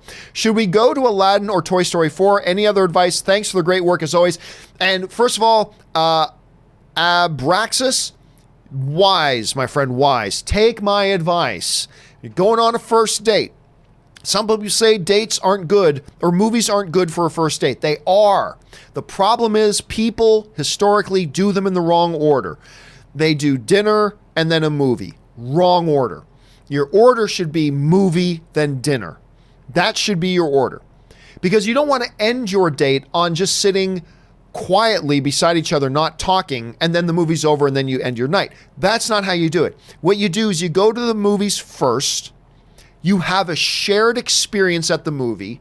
And then when you go to dinner and you've laughed together, you've jumped scared together, whatever, then now you go to dinner, and now, no matter what, you guys have a common shared experience to start your conversations with. Talk about the movie, blah, blah, blah, blah. Believe me, it is a tried and true method, guys. Take Abraxas's lead here. Go to movie first, then dinner. That's the order. You know what? Neither movie are a bad choice. It's the right choice to go to Aladdin or Toy Story 4. I would say Aladdin. Toy Story 4 is the better film. Aladdin's a little more fun. You know what I mean? And so for a first date, I might lean a little bit towards Aladdin because it's a little bit more fun. It's got a little bit of romance in it too, which is good for a first date. So that's what I would suggest, man. Good luck. Good luck. I hope it goes well for you, dude. All right, Mike M sends in a super chat. Thank you, Mike. Ryan Lohner writes, loved you on Pan Am, Erin. That show deserved better. Yep, that was one of, Erin's been on so many shows where it's been NCIS or Blacklist, Pan Am, The Playboy Club, Nip Tuck, obviously Spartacus, Detroit 187. She's been in, I've lost count, to be honest with you. I've straight up lost count of how many television shows she's been in, but I know Pan Am was one that she really had a good time on. She really did have a good time on that one. Cameron Ross writes, will you marry me, Erin? Erin, sadly for you, Cameron, is married. She's married to Tom, who is an actor himself. Actually been in a couple of series himself. Really good guy. I really like her husband. Space King Luna writes, watch The Professor and the Madman. Have you? No, I have not gotten around to seeing that. It never actually kind of popped up in my theater, so I got to keep my eye out because I love the trailers for that. So I'm glad. I wish you just told me, Space King, what you thought of it. Like, did you enjoy it? Because I think it looks fantastic. I can't wait to see it. Ryan Lohner writes, just realized Donald Glover in Homecoming is the same guy as Mahershala Ali in Spider-Verse. Hoping that means Miles comes in sometime. I don't think so. I don't think so. I don't think they're going to do it that way. Again, unless Marvel and Sony fundamentally change and come up with a completely different deal, and Marvel changes their approach that they don't want Sony's verse to be identified with the MCU. Until that happens, that's probably not something that's going to happen, unfortunately. Garrett Couch writes, told you to stay for those credit scenes. Can't wait to watch this repeatedly with A-list. Well, I mean, to be honest, Garrett, everybody said stay for the credit scenes. And by the way, I think we all just know now that when we go to an MCU film, unless it's Endgame, stay for the end credit scenes. But you're right. The end credit scenes for Spider-Man Far From Home, if they're not the best, and they may very well be the best post-credit scenes they've ever done in the MCU. If they're not the best, then they're absolutely without argument one of the best. I mean, it is crazy good. Do make sure. I thought the post-credit scenes were the best part of the movie. Now, that's not normally a good thing when your post-credit scene is your best part of the movie, but you'll know what we mean when you see it for yourselves, because it's really, really great. Imran Islam writes, you just have to decide what type of man you want to grow up to be, Clark. Whoever that man is, good character or bad, he's going to change the world. God, Man of Steel, so freaking good. Man of Steel. You guys know me. Every single episode, I am so obsessed with Man of Steel. I love this movie so much. I could literally let the Man of Steel movie could potentially hijack every show I ever do. Because if you just got me going, one of these days, what I should do? We should take a Sunday afternoon sometime and just do a Man of Steel open spoiler discussion. Just talk Man of Steel. Because I could talk Man of Steel for hours, man. I could just talk about it for hours. Love that scene too. Nathan, I had a bit of a jump. Where are we at here? Nathan W. writes, hearing the New Zealand Herald is reporting Amazon Lord of the Rings series will in fact be filming in New Zealand rather than Scotland. Thoughts? I never heard that it wasn't going to be shooting in New Zealand. I was always kind of under the assumption that it was going to shoot in New Zealand. So that's no news to me. I'll be honest with you. Ultimately, as an audience member, really, I don't care where it shoots. If they could shoot in Canada and make it look like Middle Earth properly, then I don't care where it shoots. But there is something poetic about it shooting where the movie's shot. So I'm appreciative of that. But as a film fan, I probably wouldn't notice one way or the other. Or even as a television fan, I don't know that I'd notice one way or the other. But I was always under the assumption that it was shooting in New Zealand because I haven't been following production of it all that closely. Gaetan Fowler writes, Black Panther. Yes, Black Panther. Did I miss something? Black Panther. Nicholas Priera writes, any new info about Marissa Tomei Lazarus Pit? I don't know if that's a joke regarding the fact that she just hasn't seemed to age in the last 15 years or not, or if that's another project of hers. If so, I'm not familiar with it. Gaten Fowl writes, unlimited subscription services have been around for 20 years in France. Well, I know it's been around for at least a decade in the UK, because Cineworld's had theirs forever. Like, a lot of people in North America mistakenly think that Movie Pass was the one that introduced the concept. No. Cineworld's had their thing going for over a decade, while those of us in North America have been looking at it jealously going, and now we finally have a thing as well. I didn't know that they had one in France. So you guys have been like, there's some things about film fandom and the film community that were in European countries that have just been way ahead of us. European countries are the first ones to have pre-assigned seating, which is the way to go, which now we're finally getting. European countries are the first one to have movie subscription services, which now we're getting caught up on.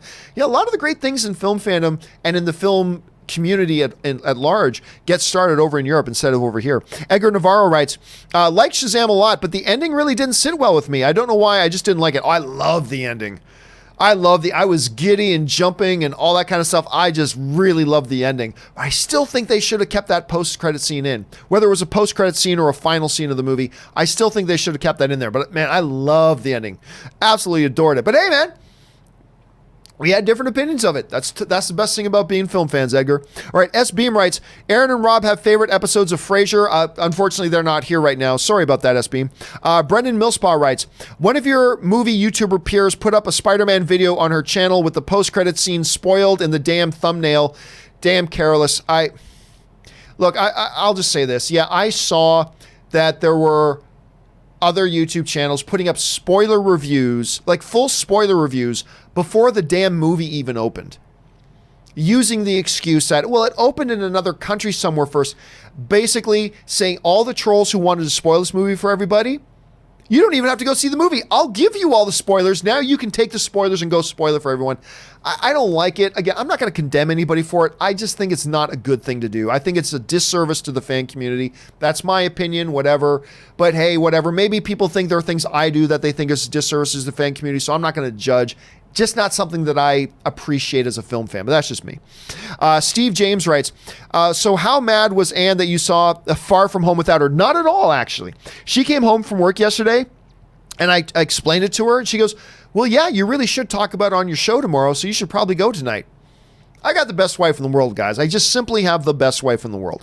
Amit Suresh writes, have you watched classics like Where Eagles Dare? Yes, and Guns of Navarone? I haven't seen that one. Pretty great older films. Dude, I talk about older films all the time on this channel. But that one, Guns of Navarone, I've not seen. Where Eagles Dare? We've talked about that film on the show before. So yeah, I watched them. We don't talk about them a lot on this show because those aren't the films that are in the news or the things that we're talking about. But yeah, I've talked about those things a lot.